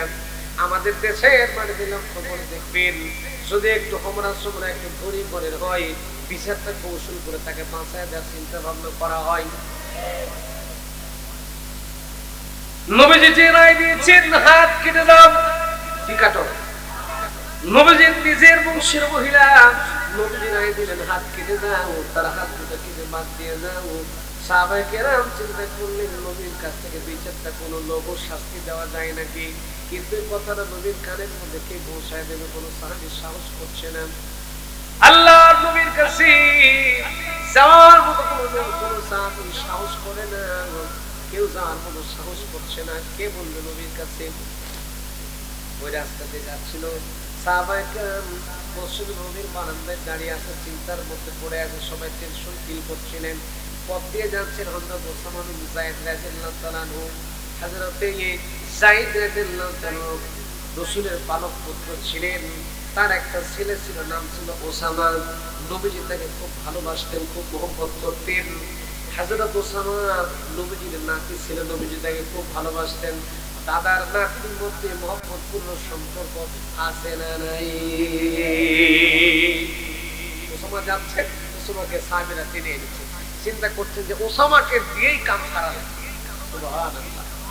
দেখেন ইসলামী স্টেট চলছে, রাসূল মদিনার রাষ্ট্রপতি। ইসলামী স্টেট যদি পাই আমরা ভাই, চুরি হওয়ার সম্ভাবনা। আমি মক্কা, মদিনা, তায়েফ, উহুদ, বদর, জেদ্দা সব জায়গায় গিয়েছি। আমি এই মোবাইলটা আমার হারাই গেছিল মক্কায়। মদিনা থেকে গলি কোরআনে দেখেন কোটি কোটি টাকা স্বর্ণের দোকান মদিনাতে। মদিনায় যারা গিয়েছেন দেখবেন, মক্কা মদিনায় যারা গিয়েছেন দেখবেন কোটি কোটি টাকা স্বর্ণের দোকান। আপনার যশোরের মানে সারা যশোর মিলে যত স্বর্ণ আছে মদিনাতে এক দোকান খুললে এত স্বর্ণ পাবে। যখন আল্লাহু আকবার আযান হয়ে গেছে, দোকান পাট সব ওপেন, সব খোলা আছে, কিছু বন্ধ হয় না। সবাই দৌড়ে চলে গেল নামাজ। সব দোকান কোটি কোটি টাকা পড়ে আছে, সব পড়ে আছে, সব দৌড়ে চলে গেছে নামাজ, সব খোলা। কি স্বাধীনতা! সুবহানাল্লাহ। আমি আমার বাস্তব কথা বলতেছি। মদিনার থেকে আমি জেদ্দা এয়ারপোর্টে আসবো। এই এয়ারপোর্টে আসার সময় একটা ট্যাক্সি নিয়েছি। সেখান থেকে মদিনার থেকে 120 রিয়ালে একটা ট্যাক্সি নিয়েছি। আমার সাথে আরো কয়েকজন ছিল, ওরা কিশোরগঞ্জের ওদিকে বাড়ি। তো ট্যাক্সি নেমে আসতে যায়, এই মোবাইলটা একটু চার্জ ফোন ছিল। তো ট্যাক্সি ড্রাইভারের সামনে আমি বসেছি। ওদের তো বাম পাশে ড্রাইভিং সিট আর ডান পাশে যাত্রী বসে। আমি ডান পাশে বসে আছি। তো ও ড্রাইভার ছিল ইয়ামেনে বাড়ি। আমি তাকে ওর সাথে বুঝলাম, আরবি টু ইংলিশ বোঝে। বুঝলাম যে ভাই আমার মোবাইলে একটু চার্জ করতে হবে, চার্জে বসাই দেবে। মোবাইলটা চার্জ হচ্ছে। এয়ারপোর্টে জেদ্দা এয়ারপোর্টে যখন সে নামাই দিল আমারে, মোবাইল যে ওই গাড়িটা আছে আমার আর মনে নেই। আমি লেগেজ থেকে নেমে গেছি, গাড়ি থেকে নেমে চলে গেছি। গাড়ি থেকে নেমে যাওয়ার পরে জুব্বা এরকম হাত লাগতেছে, মোবাইল কোথায়, মোবাইল কোথায়, দেখতেছি মোবাইল করতে হবে। তখন হুট করে মনে মোবাইল নামার সেই গাড়িতে আটকা পড়ে গেছে। এখন আমি এক বোকা আর বেকুব বলেন যাই বলেন কেন, সৌদি যে নাম্বারটা ছিল ওই নাম্বারটাও মুখস্থ নাই, কোথাও লিখেও রাখিনি। এখন মোবাইল পাবো কেমন করে বলে? আমি বললাম যে গেল। বাংলাদেশ হলে তো যেত, পাওয়া যেত। যে আল্লাহর ওলি পাক না কেন আস্তে করে সুইচ অফ করে দিত, দেখি না বলে। দেখেন ওই লোকটা প্রায় ও দেখেনি মোবাইল গাড়িতে আছে, প্রায় 150-200 কিলোমিটার চলে গেছে আমাকে নেমে যাওয়া। আমি তখন মক্কা মদিনা সহ মিডল ইস্টের সব পুলিশ কিন্তু খুব বন্ধুত্বপূর্ণ আচরণ করে। আপনার যে কোনো টেনশন যদি ফিল করেন, আপনাকে কাছে হাত যে আনতে সবাই কোনো সমস্যা, তোমার কোনো টেনশনের মধ্যে আসো তুমি, তোমার কোনো প্রবলেম দেখতেছে। আমি বসে আছি এয়ারপোর্টের পাশে, মন মরা হয়ে একটু বসে আছি। তারপর কাছে গেলাম, একজন পুলিশকে বললাম, ভাই এই ঘটনা, আমি বাংলাদেশি, আমার মোবাইলটা ট্যাক্সিতে আটকা পড়ে গেছে। তো বললো যে মোবাইল, তোমার মোবাইল নাম্বারটা দাও। তো বললাম নাম্বার তো জানি না। বললো যে তোমার সৌদিয়ার নাম্বারটা দাও। বললাম নাম্বার তো জানি না। তো বললো টেনশন করো না, একটু দাও, তোমার পাসপোর্ট দাও। আমরা বলে পাসপোর্ট দাও। পাসপোর্ট দিলাম। সে কম্পিউটারে বসলো, কম্পিউটারে বসে হুটহাট করে দিল। এবার চাপ দেওয়ার পরে আস্তে করে আমার মোবাইল নাম্বারটা, পাসপোর্ট নাম্বার দিয়ে মোবাইল নাম্বার বের করলো। বের করার পরে পুলিশ ওই আমার এই নাম্বারে ফোন দিল। ফোন দেওয়ার পরে তার সে ফোন রিসিভ করলো। ধরার পরে বললো এই মোবাইল সহ তাড়াতাড়ি ব্যাক করো। বাংলাদেশের মৌলানা আলেমদেরকে খুব কদর করে তারা, যে মোবাইল দেওয়া লাগবে তাড়াতাড়ি চলে আসবে। বললো যে ভাই আমার কিছু সময় লাগবে, একটু অপেক্ষা করতে পারলে আমি মোবাইলটা নিয়ে আসতেছি। আর আমাকে সে বলতে যে হুজুর আপনি টেনশন করেন না, ওখানে মক্কা মদিনায় বাংলাদেশে যারা সাব ক্লিনার আছে দেখবেন, যারা মক্কা মদিনায় গিয়েছেন অধিকাংশ বাংলাদেশি। সুবহানাল্লাহ বিহামদিহি। অধিকাংশ লোক বাংলাদেশি। আপনার যে কোনো জায়গায় সমস্যা পড়লে দেখবেন বাংলাদেশি আছে। যে কোনো জায়গায় মক্কা মদিনায় যে কোনো জায়গায় যান না কেন, সমস্যা পড়লে বাংলাদেশি খুঁজে পাবেন। কোথাও না কোথাও দেখবেন বাংলাদেশি আছে। তার মানে বলতেছে আপনি টেনশন করেন না, মোবাইল আসতেছে, মোবাইল আসবে, তারপরে আপনার ফ্লাইটে উঠবেন ইনশাআল্লাহ। তো দেখলাম আল্লাহর কৃষ্ণ কিছুক্ষণ পরে ঠিকই, আর ওখানে তো গাড়ি চলে প্রায় 200-250 মাইল স্পিডে গাড়ি চলে, রাস্তা দিয়ে এত সুন্দর ক্লিপ। কিছুক্ষণ মোবাইল এনে দিয়ে আমার সাথে কোলাকুলি করলো। আর তখন ওই জেদ্দা এয়ারপোর্টের পুলিশ তাকে জমজমের পানি আর আজওয়া খেজুর তাকে হাদিয়া দিল। কি দৃশ্য! মোবাইল পেয়ে গেলাম, খুশি হয়ে গেলাম যে আমার এত দামি একটা ফোন দিয়ে চলে গেল। আমি তখন মনে মনে ভাবছি যে হারে, আমার দেশ যদি এরকম কোরআন দিয়ে চলতো, তাহলে রাত্রিবেলায় গাড়ি আটকায় মোবাইল ফোনের মানি ব্যাগ ফেলে দিত। ওয়াজ করে যাই, রাস্তায় বসে আছে। বললাম ভাই তোমরা হুজুর দোয়ার জন্য বসে আছি, কথা বোঝেন? রাত্রে যাই বলে হুজুর কিছু দরকার নেই। আমি আমার বাস্তব কথা বলতেছি, শীতের রাত প্রচন্ড ঠান্ডা, আমি তখন গাড়ি কিনিনি, আমি একটা মোটরসাইকেল ডিসকভার একটা মোটরসাইকেল নিয়ে একটা এলাকার পাশ থেকে ওয়াজ করে যাচ্ছি। তো দেখতেছি 8-10 জন দাঁড়াইছে, আমি বুঝি মিলাদ টিলাদ করাবে না। তো দাঁড়ালাম, দাঁড়ানোর পর বলতে হুজুর থামেন। থামবো মানে কি হয়েছে ঘটনা? ও ওয়াজ টোয়াজ করলেন, টাকা যা আনছে দিয়ে যান। ভাই তোমরা তো ওয়াজ করো, ওয়াজ তো করছি আমি, তো যা করছেন করছেন, টাকা যা আছে মোবাইল টাকা গাড়ি টাকা দিয়ে সব করে যান। এখন কষ্টের কথা কিছু কিছু কোয়া যায় বলেন? ওখানে গিয়ে হুজুরগিরি চলে, যত বড় হুজুর হোক না কেন ওখানে খতম। টাকা দিলাম, মোবাইল দিলাম, গাড়ি দিলাম, আর আস্তে করে আমার হাত পা পুরো বাঁধলো। বাঁধার পরে ধান কাটার পরে কি থাকে খেরের কি করেন আপনারা? গোড়া গোড়া না কি করে? লারা লারা কর নাকি? লারা দিয়ে আমার ঢেকে দিচ্ছে, মেরেই ফেলবে না ঘেরা। বলে আমার তো ওরা লারাতে ঢাকতে হচ্ছে। বলে হুজুর আপনার প্রতি আমাদের একটা মহব্বত আছে, এই যে শিশির করতেছে, শিশির যেন না পরে যে লারাতে ঢেকে দিচ্ছে। কি মহব্বতের ঠেলা! মানে আমরা রাস্তাঘাটে চলি তো, এক এক জায়গায় এক এক অভিজ্ঞতা পাওয়া যায়। তবে এক জায়গায় আমার দেখেছিলাম, এক জায়গায় সে আপনার নীলফামারী ওদিক থেকে আসতেছি, এক জায়গায় আমার ধরছে। ধরার পরে টাকা পয়সা যা ছিল, মোবাইল টোবাইল টাকা সব কেড়ে নিয়েছে। টাকা দেওয়ার পরে 1000 টাকার একটা নোট হাতের মধ্যে ধরায় দিয়ে বলছে হুজুর 1000 টাকা নিয়েছেন, আপনার যদি কষ্ট না হয় রাস্তায় এখানে তেল তুলে নিয়ে চলে যাবে। বললাম বাহ, ইমানদার তো টাকা তো। আমার জন্য একটু দোয়া টোয়া করে দিন, তেলের টাকা দিল। হায় হায়, আমার সেদিন চিন্তা ভাবনা তৈরি হয়েছিল, আল্লাহ যদি আমার দেশে এরকম কোরআন দিয়ে চালাতো, তাহলে আমার দেশে কোন চোর খুঁজে পাওয়া যেত না, ঠিক কোন দুর্নীতিবাজ খুঁজে পাওয়া যেত না, দাড়ি কেটে বিদেশে টাকা পাচার করার লোক খুঁজে পাওয়া যেত না, জনগণ ঠিক কিনা? কোটি কোটি টাকার সম্পদ, দেশের সম্পদ লুটপাট করে তারা বিদেশে পাচার করেছে, জনগণ ঠিক কিনা? আল্লাহ কোরআন দেয়া যদি দেশ চলতো, এই কাজগুলো মোটেও হতো চাইতো নাকি? আল্লাহর কোরআন দেয়া দেশ চলুক, রাষ্ট্র চলুক, সমাজ চলুক, আমরা চাইতো? আল্লাহ তুমি কবুল করো, বলে না আমিন। চিল্লায় কোন আমিন। এই ভাই উঠলেন কেন? হ্যালো, বাবারে পূজা উত্তর হিসাব করতে যাবো, এখন আসেন ফিরে আসি। নবীজি বিচার করেছেন, রায় দিয়েছেন হাত কাটা লাগবে। হযরত ওসামা বিন যায়েদকে আবু বকর এবং ওসমান রিদওয়ানুল্লাহি তাআলা আলাইহিম আজমাইন বলছেন যে তুমি তো নবীজির মহব্বতের মানুষ, সুবহানাল্লাহ, মহব্বতের মানুষকে দেখে কথা বলা যায় না। সাহাবীরা সাহস করছেন না যে নবীজিকে কেমন করে বলে, আমরা তো বলতে পারছি না, তো ওসামাকে দিয়ে পাঠাই। ওসামাকে বলছে, ওসামা তুমি তোমার দাদাকে বলবা যে মহিলার হাত যেন না কাটে, সামান্য একটু আঙ্গুলটা কেটে একটু রক্তপাত করে দিয়ে মহিলাকে যেন ছেড়ে দেয়, এই ব্যবস্থাটা তুমি একটু করে দাও। এখন নবীজি মসজিদের নববীর ভিতরে আছে। ওসামা রাদিয়াল্লাহু তাআলা যখন ভিতরে ঢুকলেন, ঠোঁটে একটু মুচকি হাসি, সুবহানাল্লাহ। মানুষের সাথে যখন কথা বলবেন মুচকি হাসিতে কথা বলবেন, সৎকার মতো সব আল্লাহ আপনার নামে দান করে দেবেন।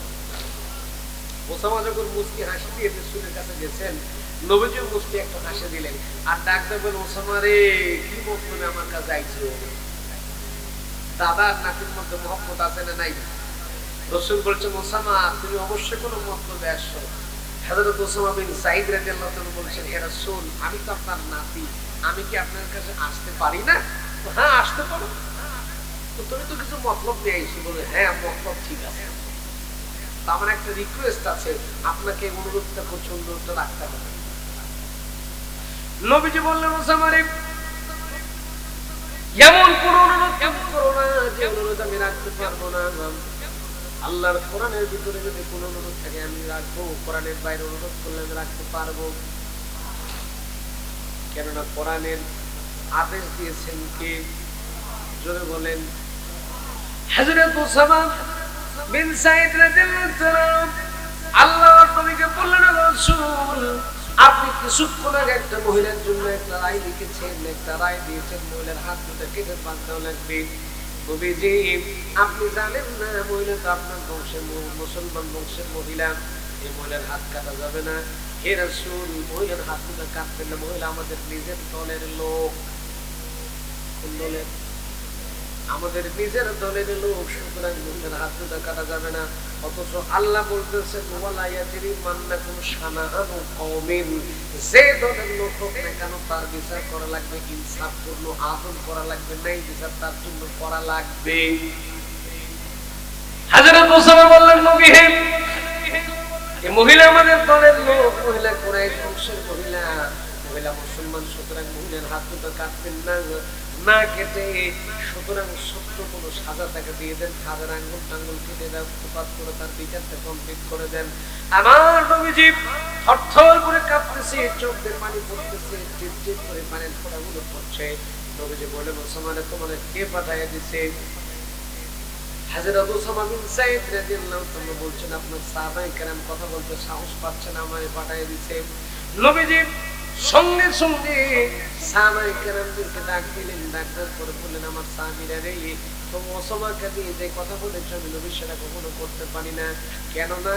আমি বিশ্ব নবী যে বিচার করে দিয়েছি আল্লাহর কোরআন দিয়ে করেছি।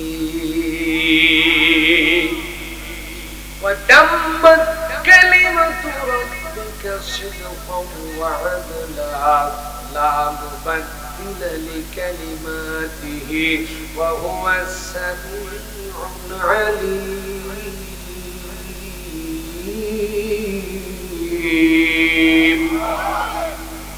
নবীজি বললেন ওসামারে, সাহাবায়ে কেরামদের ডাকতে বললেন আমার সাহাবীরা রে, আজকে মহিলা যদি কোরআন বংশের মহিলা যদি চুরি না করে আমার নিজের মেয়ে কলিজা টুকরা আমি হযরত খাতুনে জান্নাত ফাতেমা যদি টাকা চুরি করতেন আমার কাছে যদি প্রমাণিত হয়ে যেত, তাহলে মহিলার যেমন কোনো হাত কাটার রায় দিয়েছে, আমার নিজের মেয়ে ফাতেমা যদি চুরি করতো আমি স্বয়ং নবী আমার মেয়ে ফাতেমার হাত দুটো কেটে বাদ দিয়ে দিতাম। এর নাম ইসলাম। তুমি মিসওয়াক করা ফজিলত তো জানো, খাবার শেষে মিষ্টি মুখের হাদিস মানো।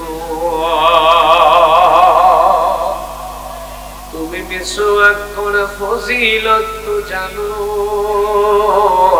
খাবার শেষে মিষ্টি মুখের হাদিস মানো। শুধু হক কথাটা উচ্চ স্বরে বলতে পারো না,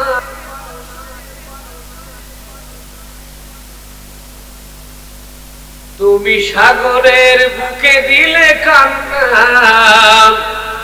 তুমি পাহাড়ের বুকে দিলে ঝর্ণা, তুমি সাগরের বুকে দিলে কান্না, তুমি পাহাড়ের বুকে দিলে ঝর্ণা।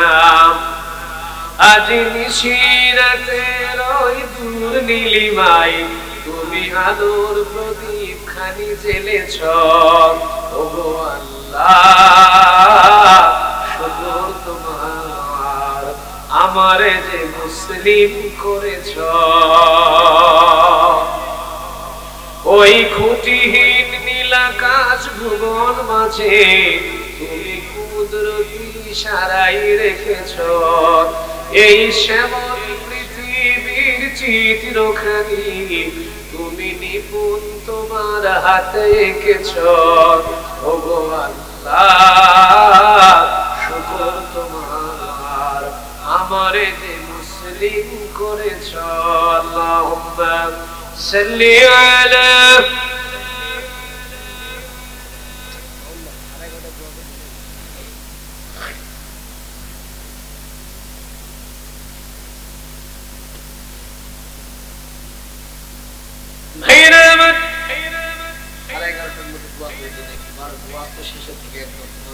কষ্ট হচ্ছে তো না? না না ওয়াজ শেষ করতে আমার সাঙ্গা চলুক নাকি? আল্লাহু আকবার বল, আল্লাহু আকবার। এখন রাসূল রাষ্ট্রপ্রধান, চিন্তা করেন, খেয়াল করেন, আমার নবী হলেন রাষ্ট্রনায়ক, রাষ্ট্রপ্রধান। প্রেসিডেন্টের নাম কি? মুহাম্মদ রাসূলুল্লাহ সাল্লাল্লাহু আলাইহি সাল্লামের চাইতে পৃথিবীতে আর ভালো মানুষ ছিল? বলেন ছিল? তিনি রাষ্ট্রপতি। এখন আল্লাহ তাকে অর্ডার করেছেন, যে দল হোক, জাতি হোক, গোষ্ঠী হোক, মানুষ হোক, বর্ণ হোক, যেই হোক না কেন বিচার করা লাগবে ন্যায় বিচার। কথাকার এখন এই ইহুদি বারবার বিশ্বকে যায় বলে, ভাই বিশ্ব তুমি তো মুসলমান, মানে গরিব মানুষ তো, তোমরা একটু ঝাড়ি আলাদাই তো কিছু যাই দেবো, সেই দেবো না, মামলা দেবো, মোকদ্দমা দেবো, এই করবো, জেলা দেবো, বন্দি করবো, এই করবো, সেই করবো, আছে না নাই?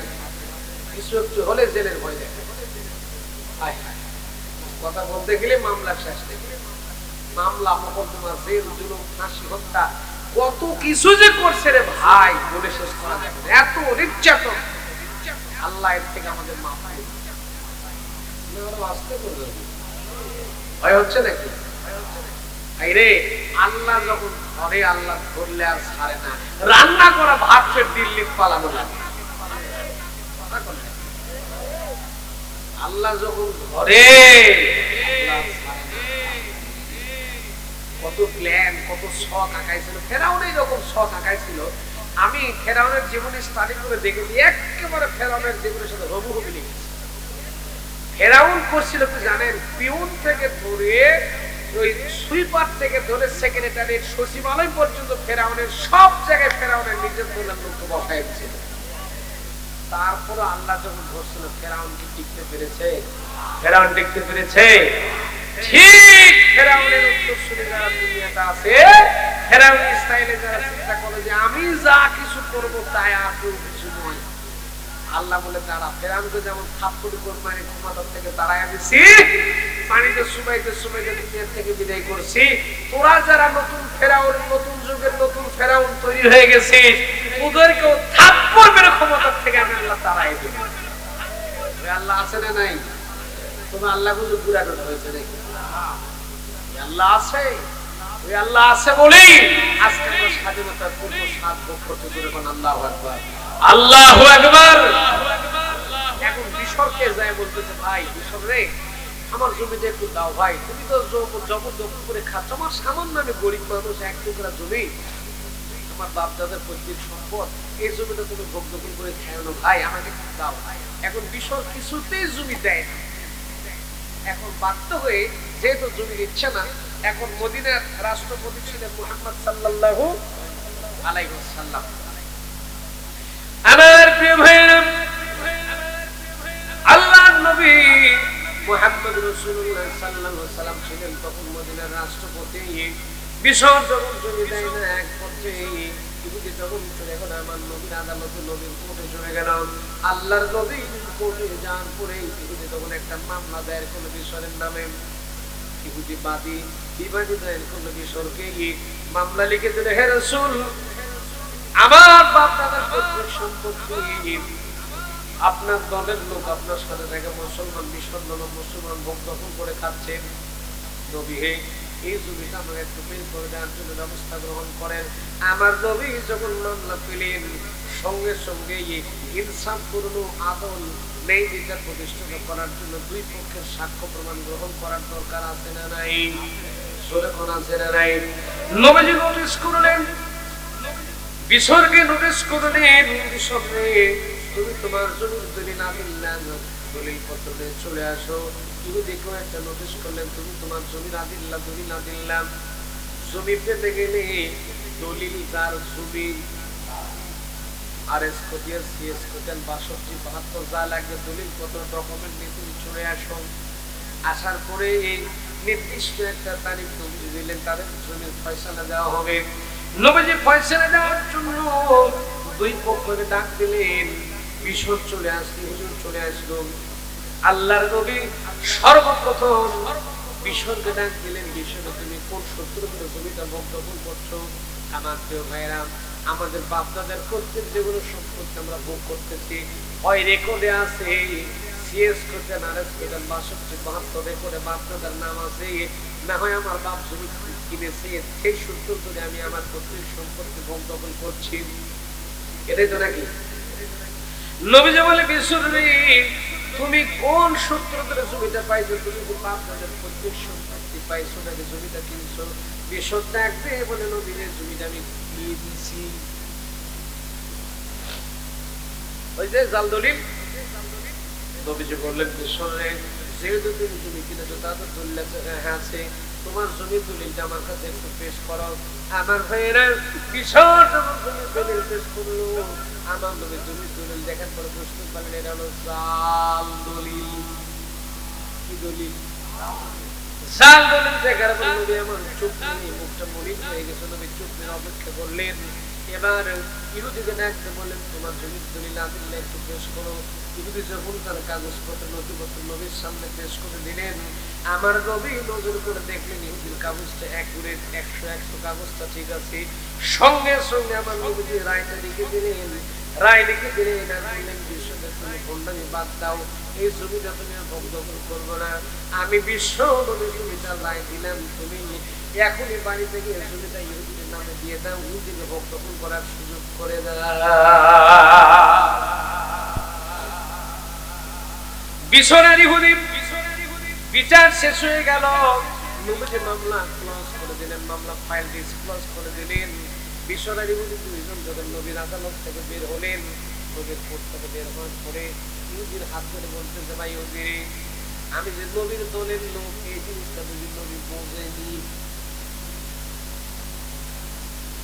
নবী ব্যস্ত মানুষ, ব্যস্ত আছে, আমি যে দলের লোক এই জিনিসটা যদি নবী বোঝেনি, শোনো আমরা দুইজন মিলে বিচারটা পূর্ণ একটা কোর্টে দাঁড় করায় যে স্থানীয় বিচার করে নেব। আমাদের দেশে এমন আল্লাহ রবি আছে দেখবেন, যদি দেখেন এই কোটি বিচারটা নেয় বিচারের সম্ভাবনা আছে, টাকা মোটা টাকা দুই বিচার তারা করে ট্রান্সফার করে নিজের পক্ষে রায় করে নেয়। আছে না নাই? এবার ইহুদি রাখতে বলে ভাই বিশ্বরী, তুমি যে দলের কর্মী, যে দলে কাজ করে নবীর সঙ্গে থাকো, তোমার নবী তোমাকে বিচার করে দিল, নবীর বিচার তুমি মানতে পারো না, তুমি কেমন মুসলমান? সে কি আর মুসলমান থাকে? যে লোক নবীর বিচার মানতে পারলে তো মুসলমান আর থাকে না, এ তো ডাইরেক্ট মুনাফিক হয়ে গেছে। ومن الناس من يقول آمنا بالله واليوم الآخر وما هم بمؤمنين।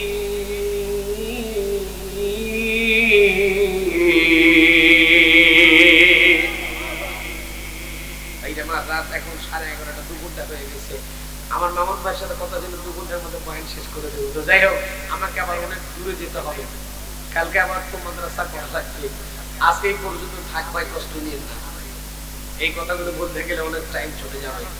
তো যাই হোক, ঘটনাটা তাহলে এক ভাই যেহেতু বলছে ঘটনা সংক্ষিপ্ত করে শেষ করতেন, শর্টলি বলে দেই। এখন কষ্ট হচ্ছে তো, আবার কষ্ট হচ্ছে।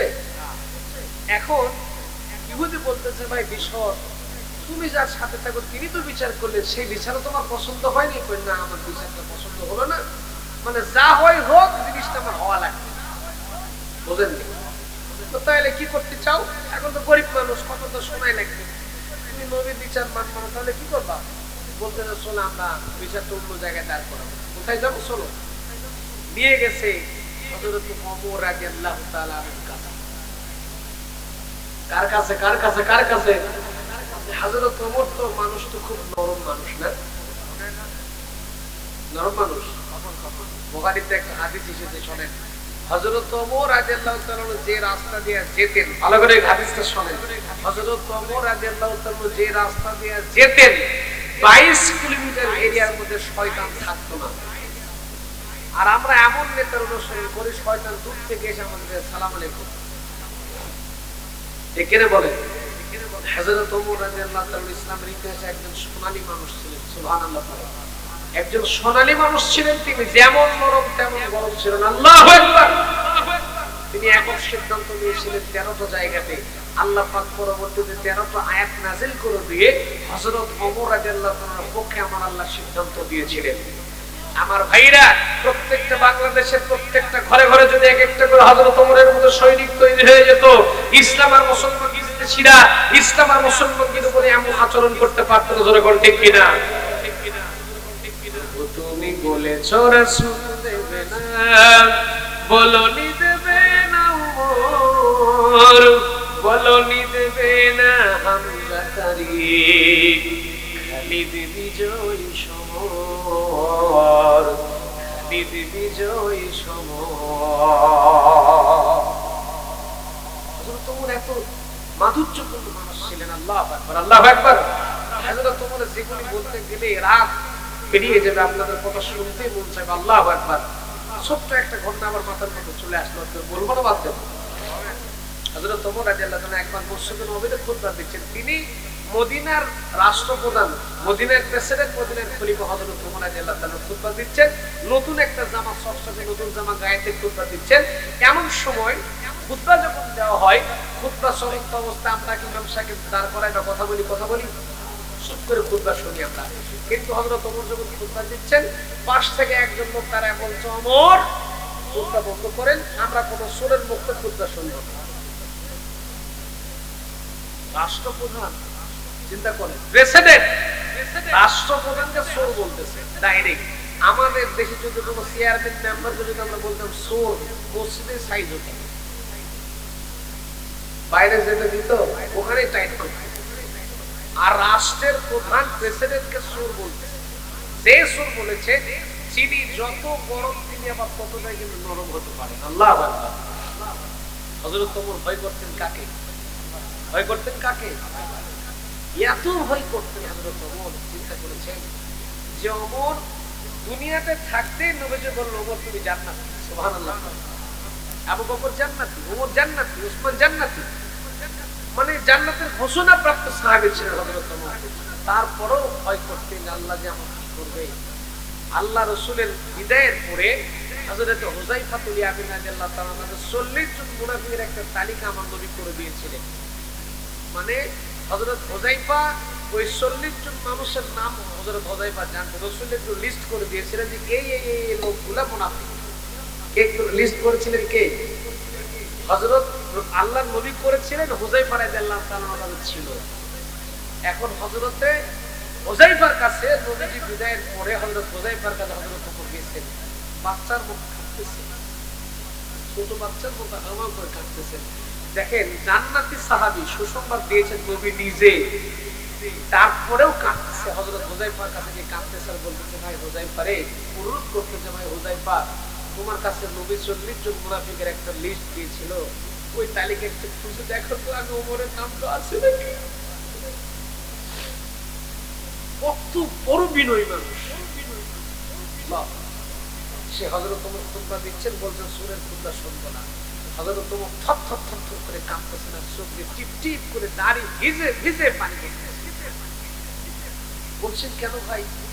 শুধু একটা কথা বলেন, ভাই তুমি আমাকে খুতবা বন্ধ করতে চোখ কেন বলছো? কারণ লোকটা বলছে যে ওমর, কিছুদিন আগে বাইতুল মাল থেকে আমরা কাপড় পেয়েছি এক টুকরা করে কাপড় পাওয়ার কারণে আমাদের কারো জামা তৈরি হয়নি, কিন্তু আমি লক্ষ্য করে দেখছি যে তোমার গায়ে 2 টুকরা কাপড় দিয়ে তুমি জামা তৈরি করে খুতবা দিচ্ছ। তার মানে 1 টুকরা কাপড় তুমি বাইতুল মাল থেকে পেয়েছো আর 1 টুকরা চুরি করে জামা তৈরি করছো। চিন্তা করো কোন জায়গায় হাত। হযরত ওমর চুপ মেরে দাঁড়িয়ে গেলেন। পাশে ছিল আব্দুল্লাহ ইবনে ওমর, হযরত ওমরের বেটা, হযরত ওমরের ছেলে। হযরত ওমরের ছেলে বললেন, আল্লাহ নবীর সাহাবী, আমার বাপকে এই প্রশ্নের জবাব দেওয়া লাগবে না, আমি আব্দুল্লাহ ইবনে ওমরের প্রশ্নের জবাব দেব। তো বলো। হযরত আব্দুল্লাহ ইবনে ওমর রাদিয়াল্লাহু তাআলা দাঁড়িয়ে গেলেন, চোখে পানি, বাপ কাঁদতেছে, বাপের কান্না থেকে কিন্তু বেটারাও কাঁদছে। বাপের চোখের পানি সহ্য করতে পারছে না, হযরত আব্দুল্লাহ ইবনে ওমর কাঁদতেছে, বলতেছে, আমার বাবা আব্দুল্লাহ ইবনে ওমর যখন 1 টুকরা কাপড় বাইতুল মাল থেকে পেয়েছে, আমার বাপ রাষ্ট্রপ্রধান, আমার বাবা 1 টুকরা কাপড় পেয়েছে, আইন অনুযায়ী দেশে আমিও নাগরিক, আমি 1 টুকরা কাপড় পেয়েছি। আমার বাপ যেদিন কাপড় পায়, আমি লক্ষ্য করে দেখেছি আমার বাপ সারাটা রাত পর্যন্ত ওই 1 টুকরা কাপড় বারবার ধরা দেয়, চিন্তা করে কেমন করে একটা জামা বানানো যায়।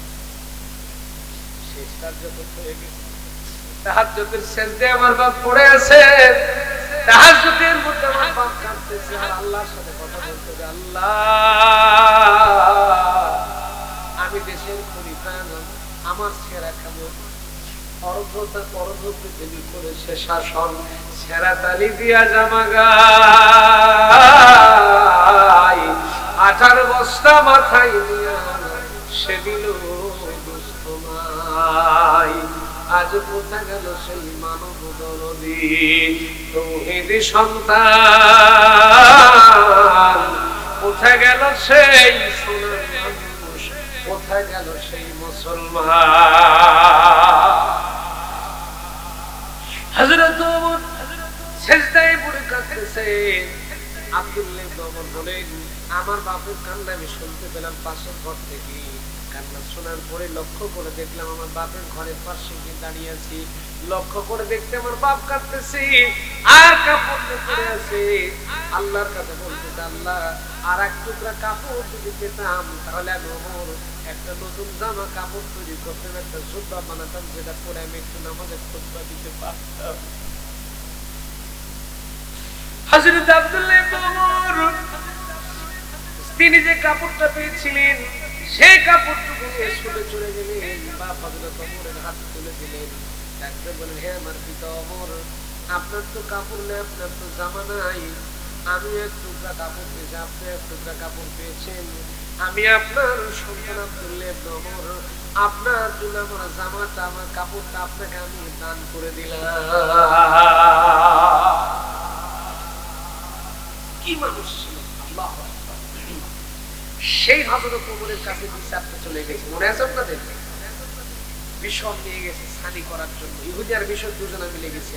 এখন যদি কারো কাছে কিছু পেতে চায় আগে ঠিকঠাক মতো আগে তাকে পাম দেওয়া লাগে, বলেন যে ভাই আপনি ভালো মানুষ, এই মানুষ সেই মানুষ। এখন বিষয়কে বলতেছে, ভাই ওমর, এই মদিনার বুকে তোমার সাথে বিচার আচার ভালো বোঝে একটা মানুষ, তুমি জ্ঞানী মানুষ, অত্যন্ত জ্ঞানবান মানুষ, তুমি শিক্ষিত মানুষ, জ্ঞানী মানুষ, তোমার সাথে ভালো বিচার বোঝার মানুষ মদিনাতে আর নাই। ভাই ওমর, তোমার কাছে আমরা একটা বিচার আছে, ছানি বিচার করার জন্য। কি বিচার? ছানি মানে কি? দ্বিতীয়বারের জন্য একটা বিচার করার জন্য তোমার কাছে আমরা আইছি। ভাই দ্বিতীয়বারের জন্য বিচারটা করে দাও। হযরত ওমর রাদিয়াল্লাহু আনহু ডাকতে বললেন, ভাই রে, ঈশ্বরে তুমি তো মুসলমান, আমাদের ঘরের লোক, ভাই রে, দ্বিতীয়বারের জন্য তুমি বিচার করার জন্য বিচারটা এনেছো, তাহলে প্রথমবার দিছিলে কার কাছে? কোন জায়গায়? এখন দেখেন বিষয়ের ভাষাটা দেখেন। বিষয় ডাকতে বলে, ভাই ওমর, প্রথমবার বিচার দিছিলাম আল্লাহর নবীর কাছে। আমি যে মুসলমান, আমি যে নবীর দলের লোক, এই জিনিসটা দুজন আমি বুঝতে পারে নাই, এই জন্য নবী আমার পক্ষে বিচারের রায়টা না দিয়ে নিজের পক্ষে রায় দিচ্ছেন। সুতরাং ভাই ওমর, তুমি বিচক্ষণ মানুষ, জ্ঞানী গুণী মানুষ, তুমি একটু সুন্দর করে বিশ্লেষণ করে বিচারের রায়টা আমার পক্ষে দিয়ে দাও। হযরত ওমরের মাথাটা থরথর করে কাঁপতেছে। হযরত ওমর রাগ করলেন, সঙ্গে সঙ্গে চুলগুলো খারাপ হয়ে দাঁড়িয়ে গেল। হযরত ওমর ডাকতে বলে, ভাই রে, তুমি কি আল্লাহর নবীর বিচার মানতে পারো? বলছে, না, মানতে পারি না। আমার ভাইয়েরা নবী বিচার করেছেন কি দিয়ে? কি দিয়ে? আমার আল্লাহ কোরআনে জানাচ্ছেন, ওয়াতাম্মাত কালিমাতু রাব্বিকা সিদকান ওয়া আদলা লা মুবাদ্দিলা লিকালিমাতিহি ওয়া হুয়াস সামিউল আলীম।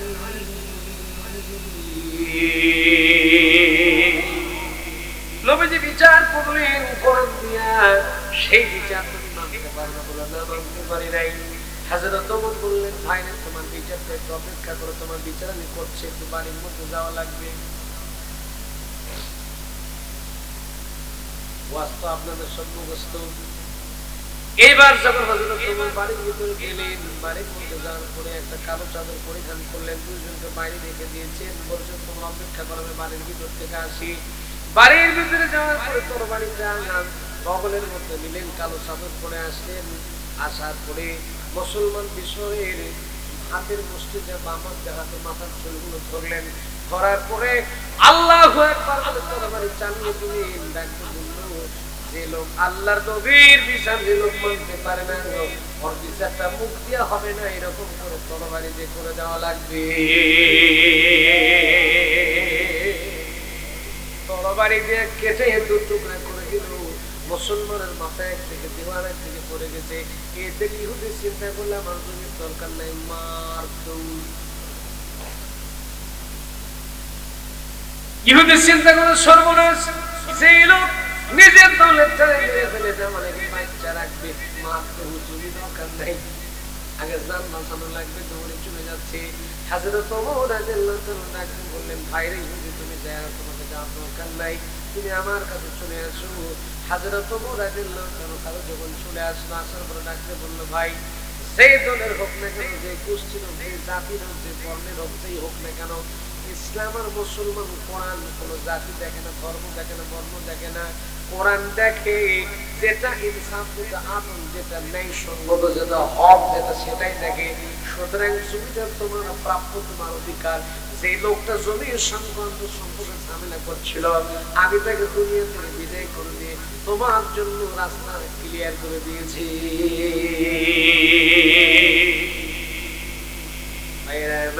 হযরত ওমর রাদিয়াল্লাহু তাআলা ইনসাফপূর্ণ আদল প্রতিষ্ঠা করে দিলেন। এদিকে হযরত ওমর রাদিয়াল্লাহু তাআলা সম্পর্কে আল্লাহর নবীর কোর্টে হত্যা মামলা দায়ের হয়ে গেছে। সেদিকে আর থাক, যাই হোক, হযরত ওমর ঘটনা মদিনার চারদিকে রটিয়ে গেল, মদিনার চারদিকে ঘটনা তৈরি হয়ে গেছে। হযরত ওমর মানুষ মেরে ফেলেছে, মুসলমান হযরত ওমর হত্যা করে ফেলেছে, বিচার নবীর কাছে চলে গেছে। আল্লাহর নবী রায় দিবেন কি দিয়ে? কি দিয়ে? নবীজি রায় দিবেন কোরআন দিয়ে। যখন হযরত ওমর রাদিয়াল্লাহু তাআলা মুসলমানকে মেরে ফেলেছে, মুসলমান হত্যা করে ফেলেছে, বিচারটা নবীর কাছে যখন চলে গেছে, হযরত ওমর এখন আসামির কাঠ গড়ায়। কোন জায়গায়? হযরত ওমর রাদিয়াল্লাহু তাআলা যখন আসামির কাঠ গড়ায় চলে গেছে, আল্লাহর নবী যখন বিপদগ্রস্ত হয়ে যেতেন, সাহায্য চাইতেন কার কাছে? কার কাছে? নবীজি কি রায় দেবেন? আল্লাহর কাছে জানিয়ে দিলেন, রব্বুল আলামিন আমার ওমর সম্পর্কে আমি কি রায় দেব, তুমি একটা ফয়সালা দান করে দাও। আল্লাহ রাব্বুল আলামিন সূরা নিসার 65 নম্বর আয়াত নাযিল করে দিয়ে বললেন, নবী হে, আপনার ওমর যা সিদ্ধান্ত নিয়েছে সেটাই ফাইনাল, সুতরাং ওমরকে আপনি বেকসুর খালাস দিয়ে দেন। ইনসাফপূর্ণ বিচার শেষ হয়ে গেল। আমি নওগাঁর হুজুর, আমার ওয়াজ শেষ হয়ে গেল। আসেন এখন পরীক্ষাটা 12টার দিকে, যেহেতু রাত বেশি করা যাবে না, আমার ভাইরা আজকের আলোচনার সাবস্টেন্স যেটা, সামারাইজ যেটা, সারবস্তু যেটা, সেটা হলো যেই দল, যেই নেতা, যেই হোক না কেন, ইসলাম প্রতিষ্ঠা করা লাগবে, ইনসাফ আদল পরিপূর্ণ করা লাগবে। আপনার বিবেকের আদালতে যেন কাজ করে। আল্লাহর কাছে আমরা তাওফিক কামনা করি, আল্লাহ আমাদেরকে সেই তাওফিক দান করুন। জোরে বলুন আমিন, আল্লাহুম্মা আমিন। জান্নাতুল মাওয়া, বয়স 2 বছর, সাপের কামড়ে মৃত্যু, আল্লাহ মাফ করুন। 500 টাকা দান করেছে তার মা ইয়াসমিন। আরে এই সন্তান যে, মানে সন্তান যে কি নিয়ামত, যার হারায় সেই বোঝে। দোয়া করে আল্লাহ জান্নাত দান করুন। মরহুম বাবা আব্দুর রাজ্জাক ও দাদার জন্য দোয়া চেয়েছে 500 টাকা। সেদিন হাফিজুর রহমান কান্দাব, সে 500 টাকা। আল্লাহ ইসলামের জন্য কবুলের মঞ্জুর করে করেন, আমিন।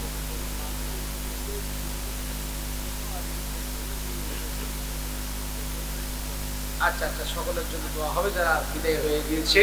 আল্লাহ সকলকে জান্নাতবাসী করে করেন, আমিন। আমার ভাইরা, আমার আলোচনায় কি আপনারা কষ্ট পেলেন? কষ্ট পেয়েছেন?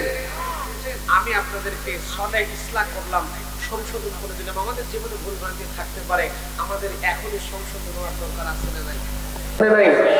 এখন যদি সংশোধন না হয়, মরার পরে সংশোধন হবো? এখন সোজা হওয়া লাগবে কিনা? শেষ একটা এক্সাম্পল দিই না, শেষ করে দেবো নাকি? আবার একটা এক্সাম্পল দিয়ে শেষ করে দেখেন ভাই, সোজা কিন্তু আমাদেরকে আগে হওয়া লাগবে, মরার পরে সোজা হয় কোনো লাভ। ওই যে একটা সাপ আর ব্যাঙের খুব পিড়িত, খুব মহব্বত। এখন সাপের মেজাজ শরীর তেমনি হিট থাকে, হিট থাকে না? ওর মেজাজ তেমনি গরম। একটা মাঠের মধ্যে দিয়ে যাচ্ছে সাপ আর ব্যাঙ, এখন ব্যাঙ তখন সাপকে বলতে যে, দোস্ত রে, তোমার সবই ভালো লাগে, সব ভালো লাগে, তোমার একসাথে আমরা থাকি, ভালোও লাগে, কিন্তু তোমার একটা জিনিস ভালো লাগে, এই যে আঁকা পাকা হয়ে চলো, এটা পারলে একটু সোজা হয়ে চলার চেষ্টা করো। সাপের মেজাজ তেমনি, আরে ব্যাঙের মতো বাচ্চা, আমার পরামর্শ দিস, দাঁড়া তোর মজা দেখাচ্ছি। এখন সায়েন্স বলছে, প্রাণী বিজ্ঞানীরা বলছেন যে সাপ যত তাড়াতাড়ি ফোনা তুলতে পারে তত তাড়াতাড়ি নর্মাল হতে পারে না। ফোনা তুলছে ব্যাংকটাকে একটু মহব্বতের কামড় দেওয়ার জন্য। এবার ব্যাংক নিজের জীবন বাঁচাবার জন্য দৌড় মারছে, যদ্দূর গেল যান বাঁচানো যায় চলে গেছে। এখন সাপ তো ফোনা তোলা অবস্থায় যেতে পারছে না। পাশে ছিল একটা রাখাল বলা, হাতে ছিল একটা লাঠি। রাখালেরা থাকে হাতে কি থাকে? লাঠি বা পান্ডি, আপনারা কি করেন? লাঠি বলেন নাকি? হাতে আছে লাঠি। এখন সাপ দেখলে যদি হাতে লাঠি থাকে সাপকে মহব্বত করবে নাকি? হ্যাঁ, লাঠি তো ফয়সালা আগে করা লাগবে, যা হয় হোক গা। যে দিকে ফসফস করেছি, সাপ যখন ফোনা তোলে ফসফস করে একটা শব্দ হয়, দেখতে ফসফস করতেছে, দেখতে সাপ মারছে বাড়ি। এক বাড়িতে সাপের অবস্থা টাইট, সাপ মরে একবারে সোজা হয়ে সিট হয়ে পড়ে আছে, টনটনে পড়ে আছে। অনেকক্ষণ পরে ব্যাংক ফিরে আসতেছে। ব্যাংক ওই যে মনিরামপুর বাজারে গেছিল ওখান থেকে ফিরে আসতেছে, ভরতপুরে আসতেছে। আবার আসার পরে রাস্তার উপরে দেখতেছে দোস্ত শুয়ে আছে, সিট হয়ে একবারে সোজা হয়ে পড়ে আছে। এখন ব্যাংক তখন দোস্তকে ডাক দেবো যে দোস্ত রে, হাউ আর ইউ? দোস্ত তুমি কেমন আছো? দোস্তর খবর আছে? দোস্ত তো মরে একবারে সিট হয়ে পড়ে আছে। ব্যাংক সেদিন দুঃখ করে আশ্বাস করে বলে, তুমি দোস্ত রে, কিন্তু সোজা তো তুমি হলে, কিন্তু মরার পরে। এই সোজা যদি মরার আগেই হতে আজকে তোমার এই করুণ দশা মোটেও হতো। ভাইরা, আমরাও একদিন সোজা হবো, চকলেটের মতো মোড়াই দেবো, সাদা কাপড়ের মধ্যে যখন ঢুকবো এমনি সোজা হয়ে যাবো। সুতরাং এই সোজাটা আমাদেরকে আগে হওয়ার দরকার আছে না নাই? কোরআন দিয়া জীবন সাজান, তাহলে অটোমেটিক সোজা হয়ে যাবে, ঠিক কিনা? কোরআন দিয়ে জীবন সাজান, কোরআন মেনে চলুন, কোরআন দিয়ে জীবন চালান, কোরআনের রাজনীতি করার চেষ্টা করুন, তাহলে সোজা হয়ে যাব, কবরের জীবনে শান্তি লাভ করব। আমরা শেষে দোয়া করি, আল্লাহ আমাদের জীবনের ভুলভ্রান্তিগুলো মাফ করে দেখ, আমাদের জীবনের গুনাহগুলো আল্লাহ মাফ করে দেখ, আমাদের আত্মীয় স্বজন যারা কবরে চলে গেছে সবাইকে আল্লাহ জান্নাতের মেহমান বানায় দেখ, জোরে কোন আমিন। আমাদের অনেকে বিদায় হয়ে গিয়েছে, তাদের জন্য আমরা একটু দোয়া করবো। সবাই একটু ইস্তেগফার করে নেন। বিসমিল্লাহ। আস্তাগফিরুল্লাহ। ও মাইক বন্ধ করে দে ভাই। যাও।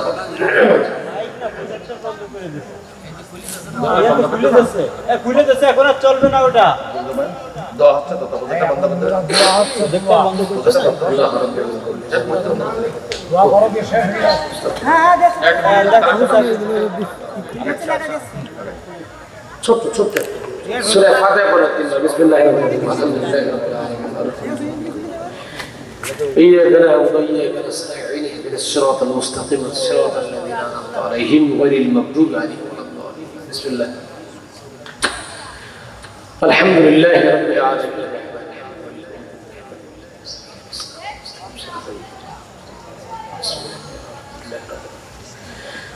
الرحمن الرحيم. سورة الإخلاص পড়ো। بسم الله. قل هو الله أحد. قل هو الله. एक दुरुस्त शरीफ अल्लाहुम्मा सल्ली अला नबीना अल्लाहुम्मा बारिक लना।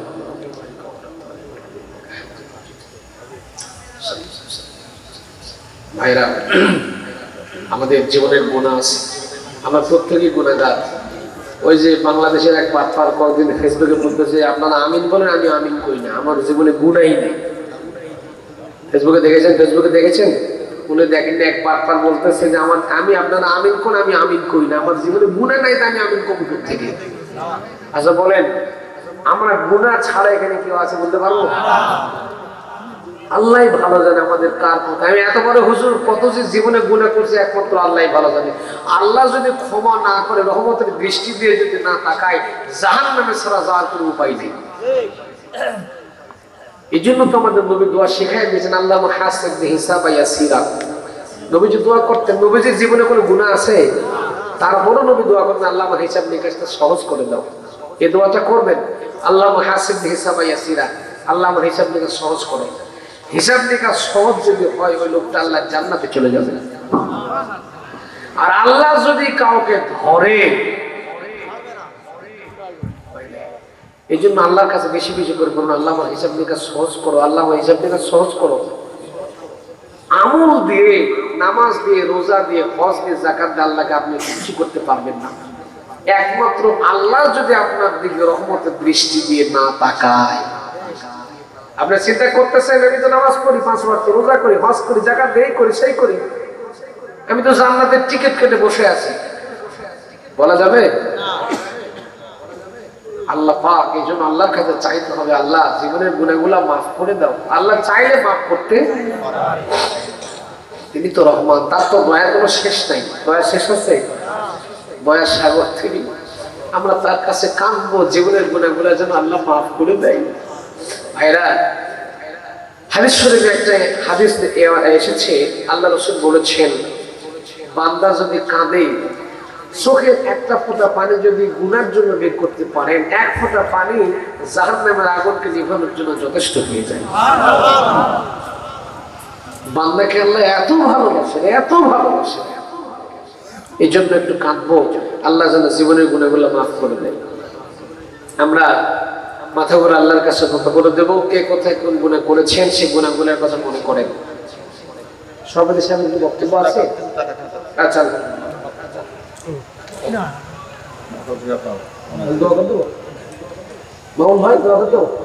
আলহামদুলিল্লাহ, সবার জন্য দোয়া হবে ইনশাআল্লাহ। মাথাগুলো নিচা করেন, চোখ দুটো বন্ধ করেন। আল্লাহুম্মা আমিন। রব্বানা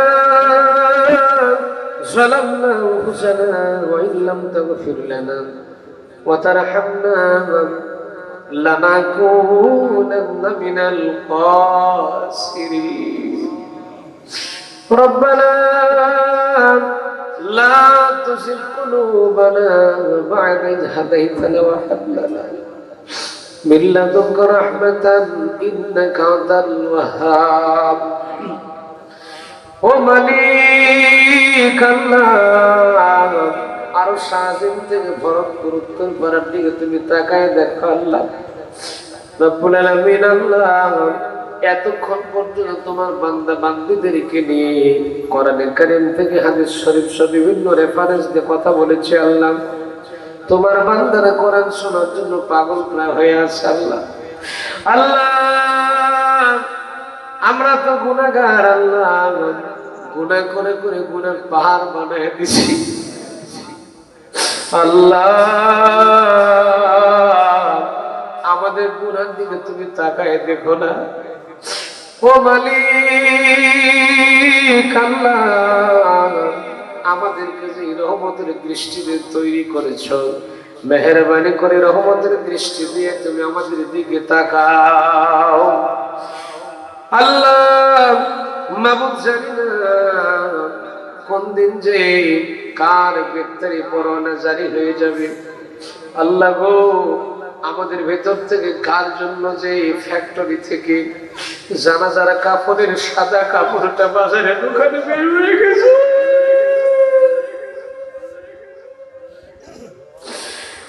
মালিক, কোন দিন শোনা যাবে আহারে অমুক আর দুনিয়াতে নাই,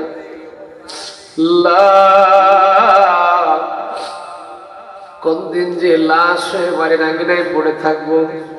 স্ত্রী কাঁদবে, স্বামী বলে, ছেলেটা কাঁদবে, মেয়েটা কাঁদবে, হাউমা করে কাঁদবে, আমরা কোনো কথা বলতে পারবো না ও মালিক। গ্রামবাসী, পাড়া প্রতিবেশীরা জনমের মতো গরম পানি দিয়ে গোসল করাইয়া দিয়া হাঁটি হাঁটি পা পা করে কবরের মধ্যে রেখে চলে আসবে, কেউ থাকবে না আল্লাহ গো।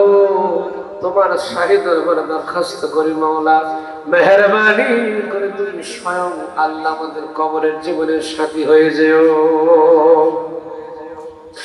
রব্বুল আলামিন। আল্লাহ, আজকে গভীর রাতে আমাদের প্রত্যেকের কলিজার ভিতরে আমাদের যাদের দরদের আব্বা নাই, আমাদের আব্বা যাদের সাত মুখটা মনে পড়ে গেছে ও মালিক। আমিও তো বাবার সন্তান আল্লাহ।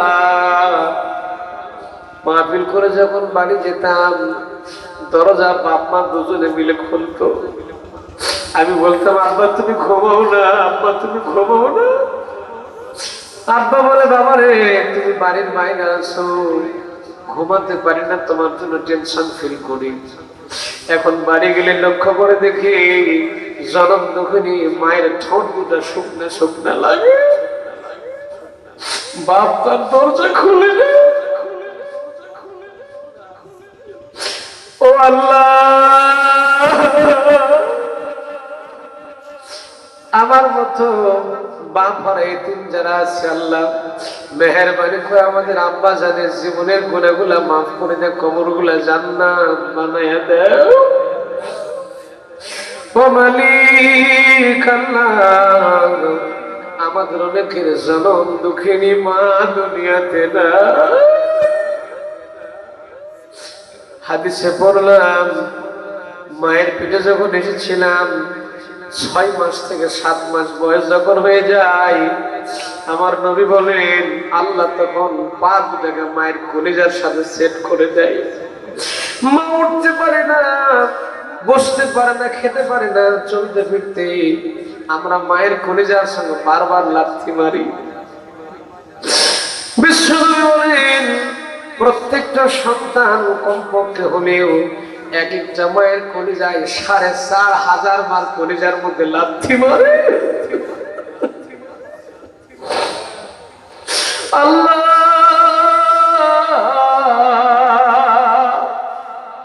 ওই মা যেদিন প্রসব বেদনা নিয়ে কান্দে, কাউরে কিছু কইতে পারে না।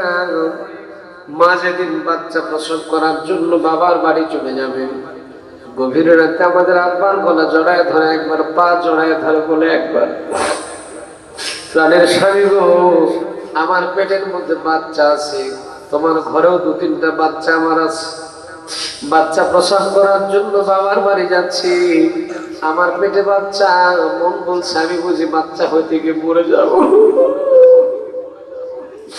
আমি যদি মরে যাই আমাকে তুমি মাফ করে দিও।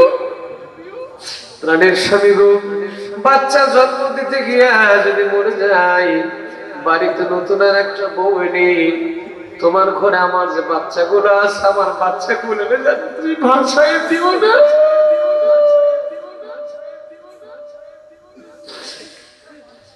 ও আল্লাহ,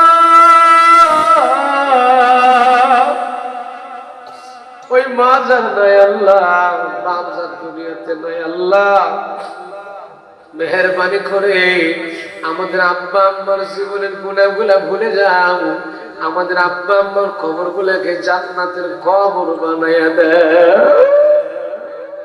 ভাইরা একটু কাঁদেন ভাই, কাঁদেন ভাই, আপনাদের একটু সময় দিলাম, মনে যা চাই আল্লাহরে খুলে বলে,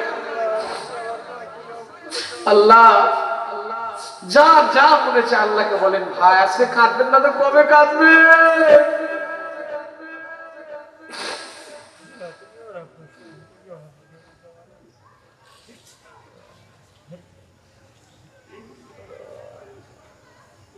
আল্লাহ তোমার বান্দা বান্দিরা কে কি কয় আল্লাহ আমি তো জানি না, আল্লাহ যার কলেজা যা চায় আল্লাহ মেহেরবানি করে কলেজার নেক মাকসাদ গুলা পুরা করে দাও।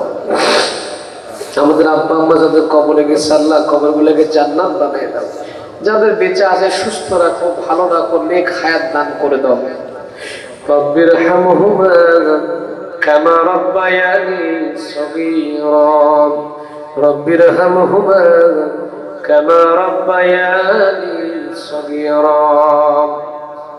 আল্লাহ তাআলা আমাদের মুসলমানদের তুমি হেফাজত করো আল্লাহ। ইসলামী আন্দোলনের যে সমস্ত কর্মীদেরকে অন্যায়ভাবে দুনিয়া থেকে বিদায় করে দেওয়া হয়েছে আল্লাহ তাদের কবরগুলোকে তুমি জান্নাতুল ফেরদাউস বানায় দাও আল্লাহ।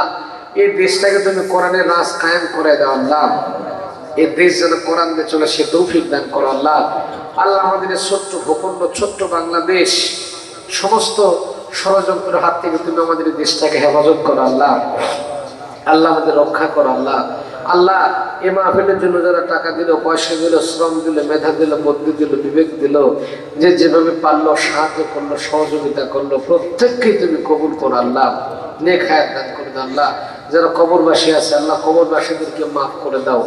আল্লাহ আমার ভাইরা যেন প্রতি বছর এরকম কোরআনের বাগান সাজাতে পারে সেই তৌফিক আমাদের ভাইদেরকে তুমি দান করো আল্লাহ।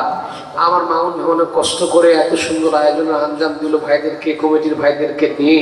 আল্লাহ প্রত্যেকটা ভাইকে কবুল করো আল্লাহ। এলাকাবাসীর উপর তুমি খাস রহমত নাজিল করো। আমার মামুনের এসেছে আল্লাহ, মামুনদের কবুল করো, নেক হায়াত দান করে দাও, আমাদের সুস্থ রাখো, ভালো রাখো, হায়াত তাইয়্যিবা সিহাতে কুল্লিয়া দান করে দাও আল্লাহ। আমাদের সফর সহজ নিরাপদ করে দাও। তেমন পৃথিবীর মাটির নিচে যত মুমিনাত ছড়িয়ে পড়েছে আল্লাহ তাদের আরাম মারুদ সব পৌঁছিয়ে দাও। সবটুকু সোনার মদিনায় নবী পাকের রওজা মুবারক পৌঁছিয়ে দাও। রব্বানা তাকাব্বাল মিন্না إنك أنت السميع العليم وتب علينا إنك أنت التواب الرحيم سبحان ربك رب العزة عما يصفون وسلام على المرسلين والحمد لله رب العالمين وجعل آخر كلمة عند الموت لا إله إلا الله محمد رسول الله আসসালামু আলাইকুম ওয়া রাহমাতুল্লাহ।